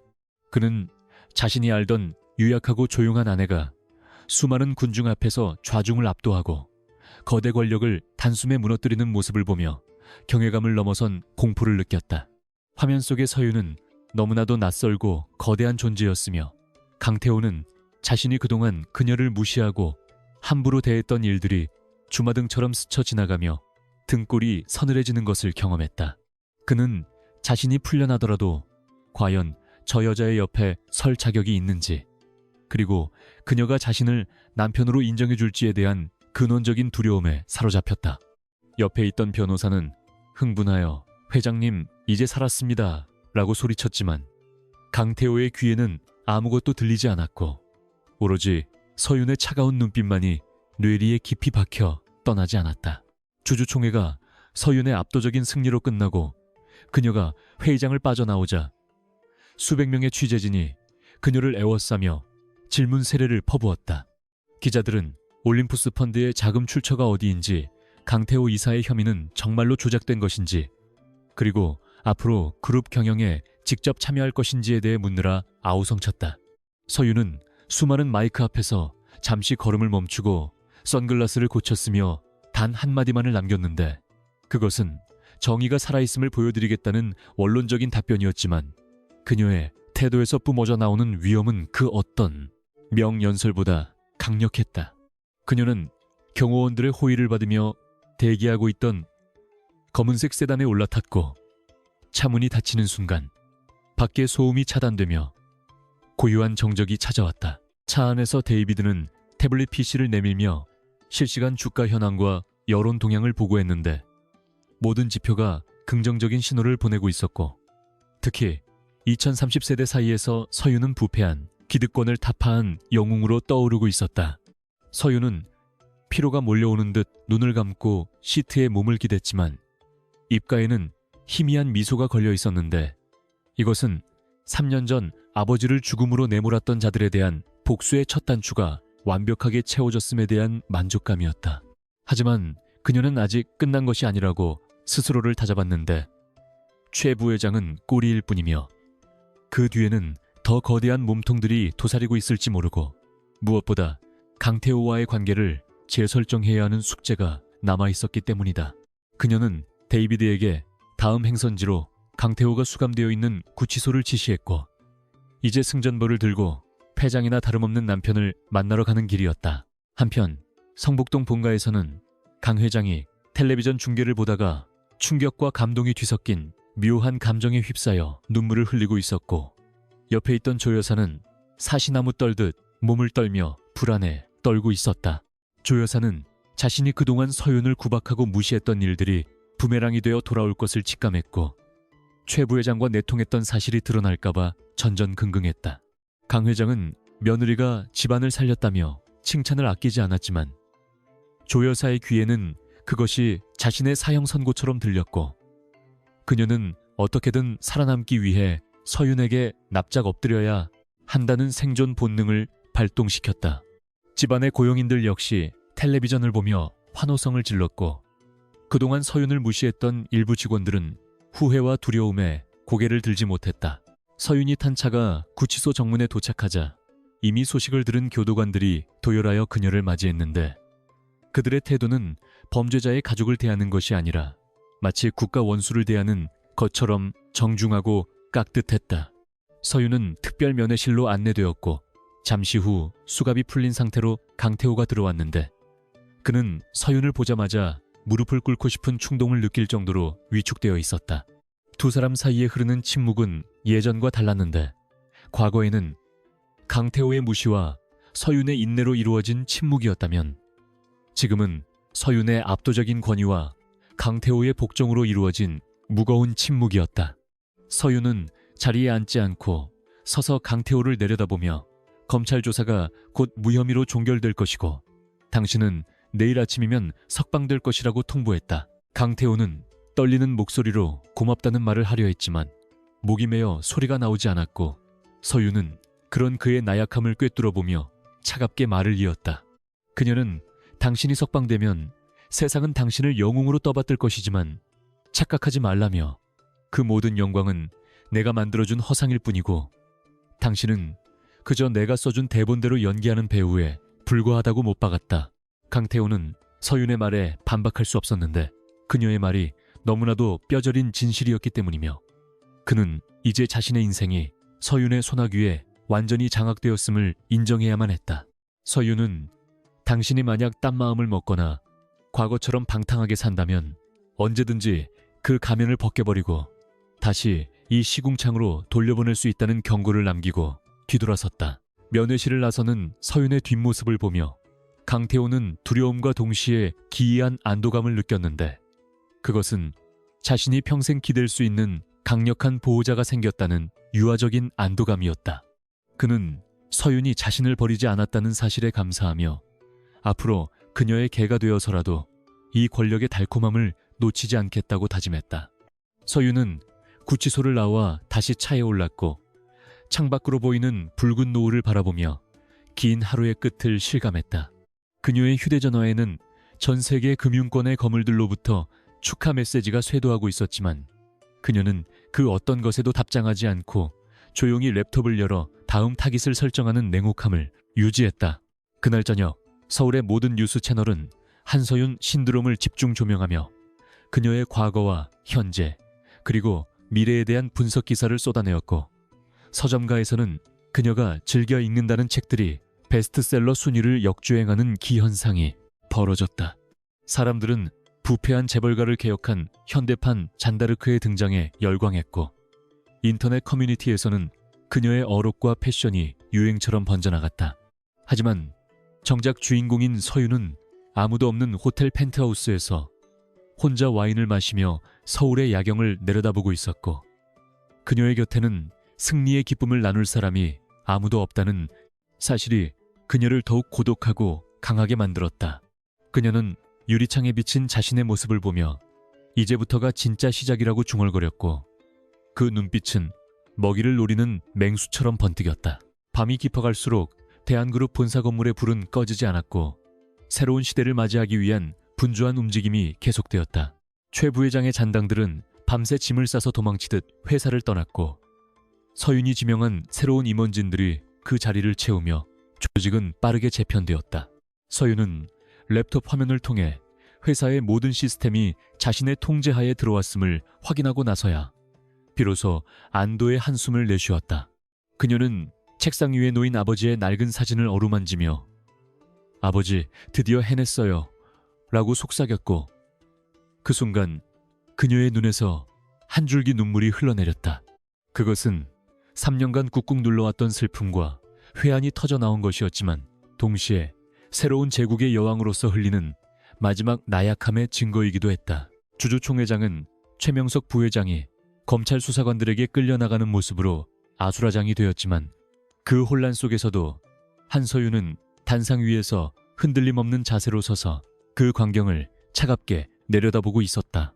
수많은 카메라 플래시가 터지며 그녀의 얼굴을 비추었지만 그녀는 눈 하나 깜짝하지 않았고 오히려 그 소란이 정리되기를 기다리는 듯한 침착함으로 좌중을 압도하는 카리스마를 보여주었다. 끌려가던 최 부회장은 바닥에 발을 구르며 이것은 모함이라고 악을 썼지만 이미 돌아선 주주들의 차가운 시선과 야유 속에서 그의 외침은 패배자의 비명으로 전락하여 공허하게 흩어질 뿐이었다.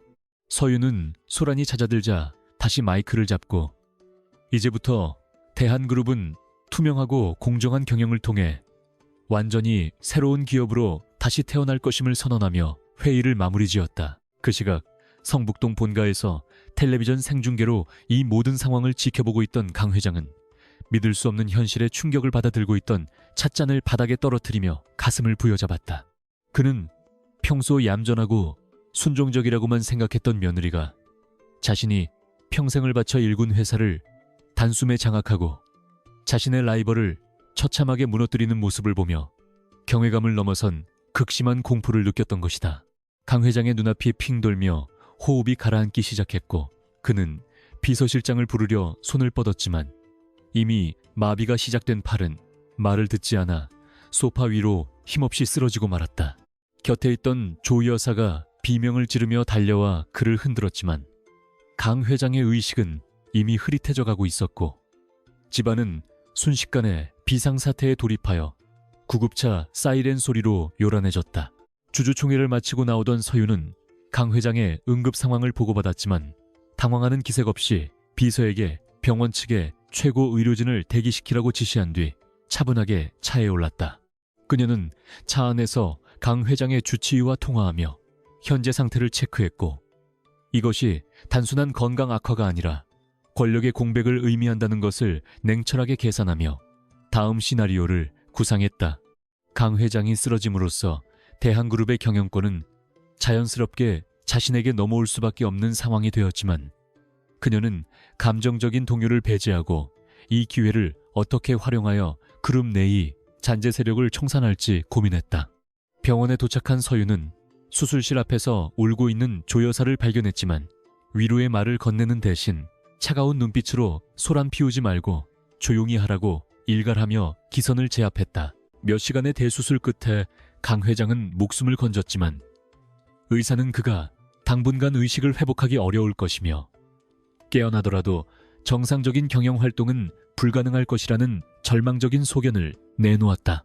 조 여사는 그 말을 듣고 바닥에 주저앉아 통곡했지만 서윤은 무표정한 얼굴로 의료진에게 감사를 표한 뒤 병원 VIP 병동 전체를 통제하고 외부인의 출입을 철저하게 차단하라고 보안팀에 지시했다. 그녀는 강 회장의 병실을 나오며 비서실장에게 내일 오전 긴급 임원회의를 소집하라고 명령했고 그 눈빛은 이제 자신이 이 거대한 제국의 유일한 통치자임을 선언하는 듯 강렬하게 빛나고 있었다. 이제 늙은 왕은 쓰러졌고 새로운 여왕의 시대가 도래했음을 병원 복도에 차가운 공기가 증명하고 있었다. 다음 날 아침 대한그룹 본사 대회의실에는 긴장감이 감돌았고 강 회장의 측근들과 최 부회장의 잔당들이 섞여 있는 임원들은 불안한 눈빛으로 서로를 쳐다보며 서윤의 등장을 기다리고 있었다. 문이 열리고 서윤이 들어오자 전원 기립했지만 그녀는 눈길 한 번 주지 않고 상석인 회장 자리에 앉아 서류 뭉치를 테이블 위에 던지듯 내려놓았다. 그녀는 별다른 서론 없이 구조조정 명단을 호명하기 시작했는데 그 명단에는 회사의 이익보다 개인의 영달을 쫓았던 무능하고 부패한 임원들의 이름이 빼곡하게 적혀 있었다. 이름이 불린 임원들은 억울하다며 항변하거나 강 회장을 찾으며 반발했지만 서윤은 그들이 저지른 비리 증거들을 하나씩 제시하며 그들의 입을 다물게 만들었다. 서윤의 숙청 작업은 피도 눈물도 없이 진행되었고 그녀는 회사의 고질적인 병폐였던 혈연과 지연 중심의 인사 시스템을 완전히 뜯어고쳐 능력 위주의 새로운 조직 문화를 이식하겠다고 선언했다. 그녀는 외부에서 영입한 전문 경영인들과 젊고 유능한 실무진들을 주요 보직에 임명하며 조직에 새로운 활력을 불어넣었지만 해임된 임원들에게는 퇴직금조차 지급하지 않겠다는 강경한 태도를 보였다. 회의실안은 공포와 충격으로 얼어붙었지만 살아남은 자들은 서윤의 압도적인 리더십에 전율하며 그녀에게 충성을 맹세하는 눈빛을 보냈다. 서윤은 회의를 마치고 나오며 자신의 뒤를 따르는 새로운 참모진들에게 지금부터가 진짜 시작이니 긴장을 늦추지 말라고 당부했고 그녀의 발걸음 소리는 복도를 울리며 새로운 권력의 탄생을 알렸다. 오후가 되자 구치소에서 석방된 강태호가 회사 로비에 도착했는데 그는 수척해진 얼굴로 기자들의 플래시 세례를 받으며 어리둥절한 표정을 짓고 있었다. 그는 자신이 영웅이 되어 환영받을 것이라고 기대했지만 기자들의 질문은 온통 한서윤 대표의 경영 방침과 그녀와의 관계에 대한 것들 뿐이었고 정작 강태호 본인에 대한 관심은 싸늘하게 식어 있었다. 강태호는 군중 속에서 자신을 기다리고 있는 서윤을 발견하고 반가움에 손을 흔들었지만 그녀는 팔짱을 낀 채 그를 무심하게 바라보고 있었고 그 거리감은 예전과는 비교할 수 없을 만큼 멀게 느껴졌다. 경호원들의 안내를 받아 서윤의 차에 올라탄 강태호는 묘한 위화감을 느꼈는데 운전석과 뒷좌석 사이에 가림막이 올라가며 철저하게 단절된 공간이 형성되었기 때문이다. 차 안에 침묵을 깬 것은 강태호가 아니라 서윤이었는데 그녀는 창밖을 응시하던 시선을 거두고 강태호를 똑바로 쳐다보며 고생했다는 짧은 한마디를 건넸지만 그 목소리에는 온기가 없었다.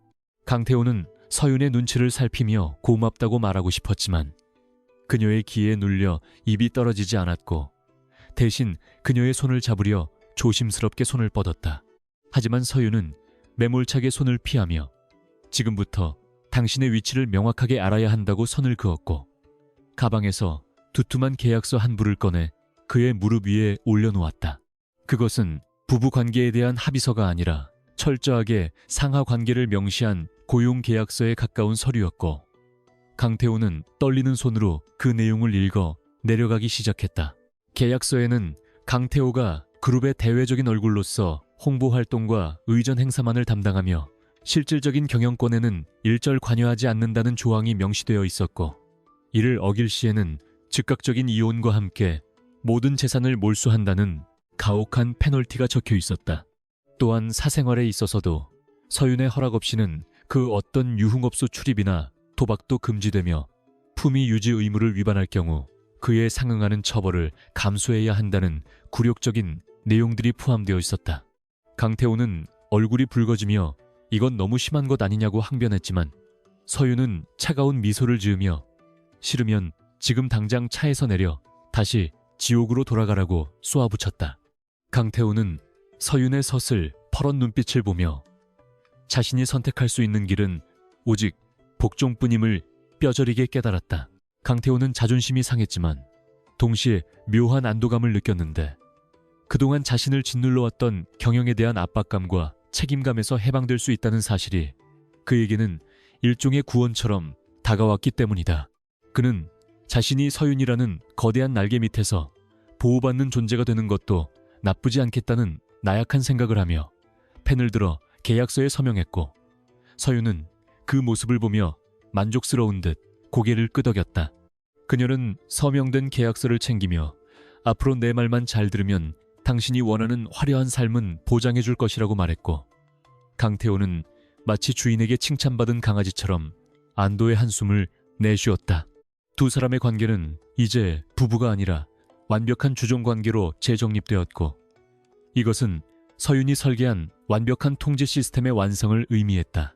집으로 돌아온 서윤은 가장 먼저 조 여사를 자신의 방으로 호출했는데 조 여사는 눈이 퉁퉁 부은 채 들어와 서윤의 눈치를 보며 안절부절 못하고 있었다.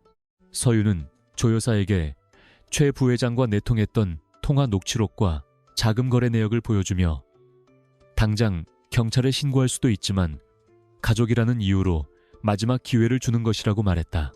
조 여사는 사색이 되어 무릎을 꿇고 살려달라고 빌었고 서윤은 그녀에게 앞으로 강 회장의 간병에만 전념하고 집안의 모든 경제권과 관리 권한을 내려놓으라고 명령했다. 조 여사는 굴욕적이었지만 감옥에 가는 것보다는 낫다는 생각에 연신 고개를 끄덕이며 알겠다고 대답했고, 서윤은 그녀를 벌레 보듯 쳐다보며 방에서 나가라고 손짓했다. 집안 정리가 끝나자 서윤은 비로소 혼자만의 시간을 가질 수 있었는데, 그녀는 펜트하우스의 테라스로 나가 화려하게 빛나는 서울의 야경을 내려다보며 와인잔을 기울였다. 불과 몇 달 전까지만 해도 이 집에서 숨소리조차 크게 내지 못했던 자신이 이제는 모든 것을 장악하고 정점에 서 있다는 사실이 꿈만 같았지만, 손에 쥐어진 차가운 와인잔에 감촉은 이것이 현실임을 일깨워 주었다. 그녀는 멀리 보이는 대한그룹 본사 건물의 불빛을 바라보며 자신이 이루어낸 성취감에 취했지만, 마음 한구석에는 설명할 수 없는 공허함이 자리 잡고 있었다. 복수는 성공했지만 그 과정에서 자신이 괴물이 되어버린 것은 아닌가 하는 씁쓸한 자괴감이 밀려왔기 때문이다. 그때 뒤에서 인기척이 들리며 강태호가 조심스럽게 다가왔는데, 그는 씻고 나온 듯 젖은 머리를 하고 있었고, 서윤의 눈치를 보며 옆에 서도 되겠냐고 물었다. 서윤은 대답 대신 고개를 살짝 끄덕였고, 강태호는 안도하며 그녀의 옆에 서서 같은 곳을 바라보았는데, 두 사람 사이에는 예전의 냉랭함과는 다른 기묘한 유대감이 흐르고 있었다. 강태호는 서윤에게 정말 대단하다고 진심 어린 칭찬을 건넸고, 서윤은 그를 쳐다보며 당신도 오늘 수고했다고 짧게 대답했다. 강태호는 서윤의 그 한마디에 가슴이 벅차오르는 것을 느끼며 앞으로 그녀에게 인정받기 위해 무엇이라도 하겠다고 속으로 다짐했고, 서윤은 그런 그의 마음을 꿰뚫어보며 피식 웃었다. 서윤은 강태호에게 내일 아침 일찍 출근해야 하니 먼저 들어가서 쉬라고 말했고, 강태호는 군말 없이 알겠다고 대답하며 순순히 방으로 들어갔다. 홀로 남은 서윤은 밤하늘을 올려다보며 깊은 숨을 들이마셨는데, 차가운 밤 공기가 그녀의 뜨거운 머리를 식혀주었다. 그녀는 이제 누구의 눈치도 볼 필요가 없는 절대 권력자가 되었지만, 그 왕관의 무게를 견뎌야 하는 외로운 싸움이 시작되었음을 직감했다.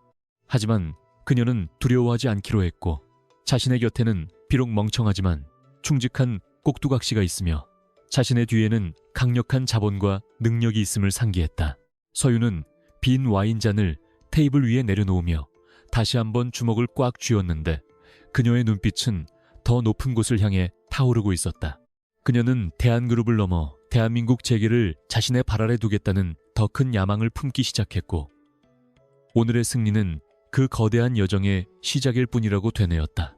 밤은 깊어가고 도시는 잠들었지만 한서윤이라는 이름은 이제 전설이 되어 사람들의 입에 오르내릴 것이며, 그녀가 써내려갈 새로운 역사는 내일 아침 떠오르는 태양과 함께 시작될 것이다. 계절이 두 번 바뀌어 어느덧 차가운 바람이 물러가고 따스한 봄 기운이 만연했지만, 대한그룹의 본사 건물 내부는 그 어느 때보다 서늘하고 팽팽한 긴장감으로 가득 차 있었다.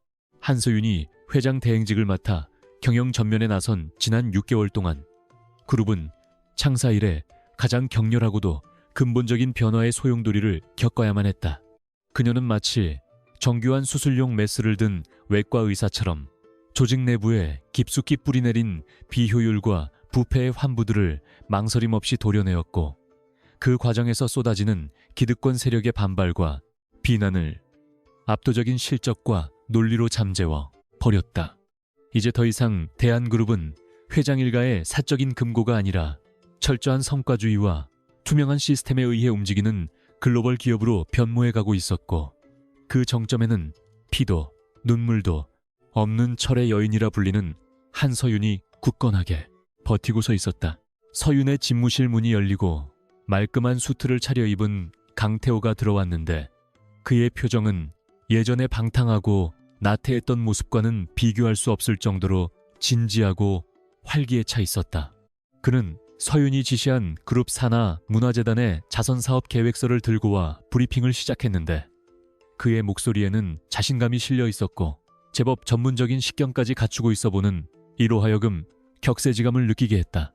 서윤은 그에게 실질적인 경영권은 주지 않았지만 타고난 쇼맨십과 사교성을 살려 그룹의 대외 이미지를 개선하는 홍보대사 역할을 맡겼고, 강태호는 자신의 적성을 찾은 듯 만난 고기처럼 활약하고 있었다.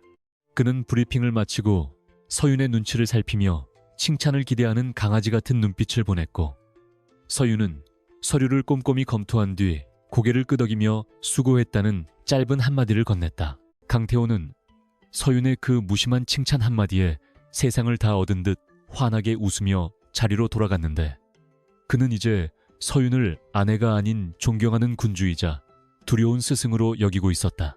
그는 과거 자신이 서윤을 무시했던 것이 얼마나 어리석은 일이었는지를 뼈저리게 후회하며 이제라도 그녀의 곁에서 쓸모있는 존재로 인정받는 것에 만족감을 느끼고 있었다.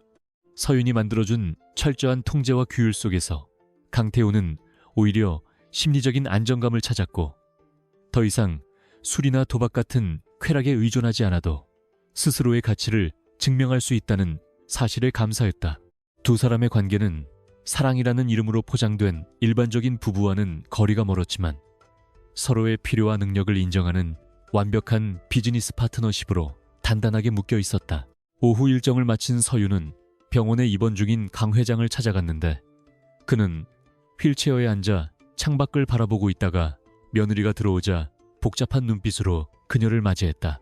강 회장은 비록 몸은 불편해졌지만 정신만은 또렷하여 서윤이 이끄는 대한그룹이 연일 최고 주가를 경신하고 있다는 소식을 매일 뉴스를 통해 접하고 있었다. 그는 자신이 평생을 바쳐도 이루지 못한 기업가치 상승을 불과 반년 만에 해낸 며느리 앞에서 가장으로서의 권위는 이미 땅에 떨어졌음을 인정해야만 했다. 강 회장은 떨리는 손으로 서윤의 손을 잡으며 고맙다는 말을 건넸지만 그 말 속에는 자신의 아들을 살려주고 회사를 지켜준 것에 대한 안도감과 동시에 자신의 시대를 강제로 종료시킨 새로운 권력자에 대한 두려움이 섞여 있었다. 병실 한 구석에는 조 여사가 수척해진 얼굴로 과일을 깎고 있었는데, 그녀는 서윤과 눈이 마주치자마자 황급히 고개를 숙이며 시선을 피했다. 그녀는 서윤이 쥐어준 생활비에 전적으로 의존하며 강 회장의 수발을 드는 간병인과 다를 바 없는 처지로 전락해 있었고, 과거에 기세등등했던 사모님의 모습은 온데간데 없었다.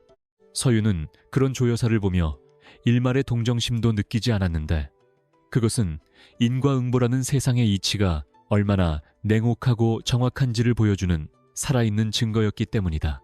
서윤은 병실을 나오며 비서실장에게 강 회장의 치료에 부족함이 없도록 최고급 지원을 아끼지 말라고 지시했는데, 이는 효심이라기보다는 승리자가 패배자에게 베푸는 마지막 아량과도 같은 것이었다. 주말이 되자 서윤은 모든 수행원을 물리고 홀로 차를 몰아 교외에 위치한 한적한 추모공원을 찾았는데, 그곳에는 3년 전 세상을 떠난 그녀의 아버지가 잠들어 있었다. 그녀는 아버지의 묘비 앞에 흰 국화꽃 다발을 내려놓고 그 앞에 무릎을 꿇고 앉아 한참 동안 비석에 새겨진 이름을 손끝으로 어루만졌다. 묘비명에는 정직과 신용을 신조로 살다간 기업가라고 적혀 있었지만 세상은 그를 실패한 나고자로 기억하고 있었기에 서윤의 가슴 속에는 씻을 수 없는 한이 맺혀 있었다. 그녀는 가방에서 서류 한 장을 꺼내 묘비 앞에 펼쳐놓았는데, 그것은 과거 아버지가 경영했던 회사를 대한그룹이 인수하여 다시 독립법인으로 출범시킨다는 내용의 법인 등기부 등본이었다. 서윤은 눈물 젖은 목소리로 아버지에게 이제야 잃어버린 이름을 되찾아드렸다고 속삭이며 늦어서 죄송하다는 말을 반복했다. 그녀가 월스트리트에서 미친 듯이 일하고 신분을 감춘 채 강태호와 결혼하여 굴욕을 견뎌냈던 유일한 이유는 바로 오늘 이 순간을 위해서였다. 아버지의 회사를 무참히 짓밟고 헐값에 삼켜버린 최 부회장과 강 회장 일가에게 그들이 가장 소중하게 여기는 것을 빼앗음으로써 똑같은 고통을 되돌려주는 것이 그녀의 복수였다. 바람이 불어와 묘비 앞의 꽃잎을 흔들었고 서윤은 마치 아버지가 자신의 어깨를 토닥여주는 것 같은 따스한 기운을 느끼며 흐르는 눈물을 닦아냈다. 추모공원을 내려오는 길에 서윤은 데이비드로부터 전화를 받았는데, 그는 최 부회장에 대한 1심 선고 공판 결과를 전해왔다. 법원은 최 부회장에게 징역 15년의 중형과 막대한 추징금을 선고했고 그가 숨겨두었던 해외 은닉 재산까지 모두 국고로 환수 조치하라는 판결을 내렸다. 서윤은 전화를 끊으며 입가에 싸늘한 미소를 지었는데 이것으로 길고 길었던 복수의 여정이 마침내 완벽한 마침표를 찍게 된 것이었다. 그녀는 차창을 열고 들어오는 시원한 바람을 맞으며 이제 과거의 족쇄에서 벗어나 오롯이 자신의 이름으로 된 새로운 미래를 향해 나아갈 준비가 되었음을 느꼈다. 그날 밤 대한그룹 본사 최상층 펜트하우스에서 열린 창립기념 리셉션에는 정재계의 거물들이 모두 모여 서윤의 주위를 에워싸고 축하 인사를 건네느라 분주했다.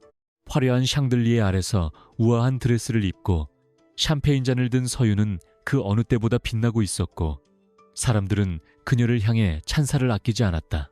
강태호는 서윤의 곁을 지키며 손님들을 안내하고 분위기를 띄우는 역할을 능숙하게 수행했고 이따금씩 서윤과 눈이 마주칠 때마다 존경과 애정이 담긴 미소를 보냈다. 서윤은 그런 강태호를 보며 피식 웃었고 이 기묘한 동거가 생각보다 나쁘지 않다는 생각을 하며 그에게 가벼운 눈인사로 화답했다.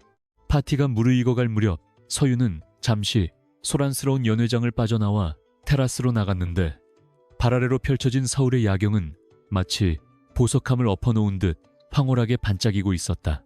그녀는 난간에 기대어 서서 도시의 불빛들을 내려다보며 자신이 걸어온 길을 되돌아보았는데 억지로 결혼해야 했던 굴욕적인 신부에서 대한민국 경제를 움직이는 여제가 되기까지의 과정이 주마등처럼 스쳐 지나갔다. 그녀는 이제 누구에게도 휘둘리지 않는 절대적인 힘을 손에 넣었고 그 힘을 바탕으로 더 큰 꿈을 꿀 수 있게 되었다. 서윤은 밤하늘을 향해 샴페인 잔을 높이 들어올리며 자신을 위해 건배를 제의했고 그 눈빛은 흔들림 없는 확신과 오만할 정도의 자신감으로 가득 차 있었다. 뒤에서 문이 열리는 소리와 함께 강태호가 쇼를 들고 나와 서윤의 어깨에 덮어주며 밤바람이 차다고 걱정스러운 목소리로 말했다. 서윤은 쇼를 여미며 고맙다고 말했고 강태호는 그녀의 옆에 나란히 서서 같은 곳을 바라보며 앞으로도 당신이 가는 길에 내가 그림자처럼 함께 하겠다고 맹세하듯 말했다. 서윤은 그 말을 듣고 강태호를 바라보며 그림자가 아니라 파트너로서 발맞춰 걸어오라고 정정해 주었고 강태호는 감격에 겨운 표정으로 고개를 끄덕였다. 두 사람은 말없이 손을 맞잡았고 그들의 시선은 끝없이 펼쳐진 도시의 지평선 너머 새로운 새벽을 향해 고정되었다. 이야기는 여기서 끝이 나지만 한서윤이라는 이름은 전설이 되어 오랫동안 사람들의 기억 속에 남을 것이며 그녀가 세운 제국은 영원히 번영할 것이다. 세상은 그녀를 신데렐라라고 부를지 모르지만 그녀는 스스로 유리구두를 깨트리고 맨발로 가시밭길을 걸어 왕좌를 차지한 정복자였다. 차가운 바람이 다시 불어왔지만 서윤은 더 이상 춥지 않았고 그녀의 가슴 속에는 그 누구도 꺼트릴 수 없는 뜨거운 불꽃이 타오르고 있었다. 그녀는 미소 지으며 다시 화려한 불빛 속으로 자신의 무대인 세상 속으로 당당하게 걸어 들어갔다.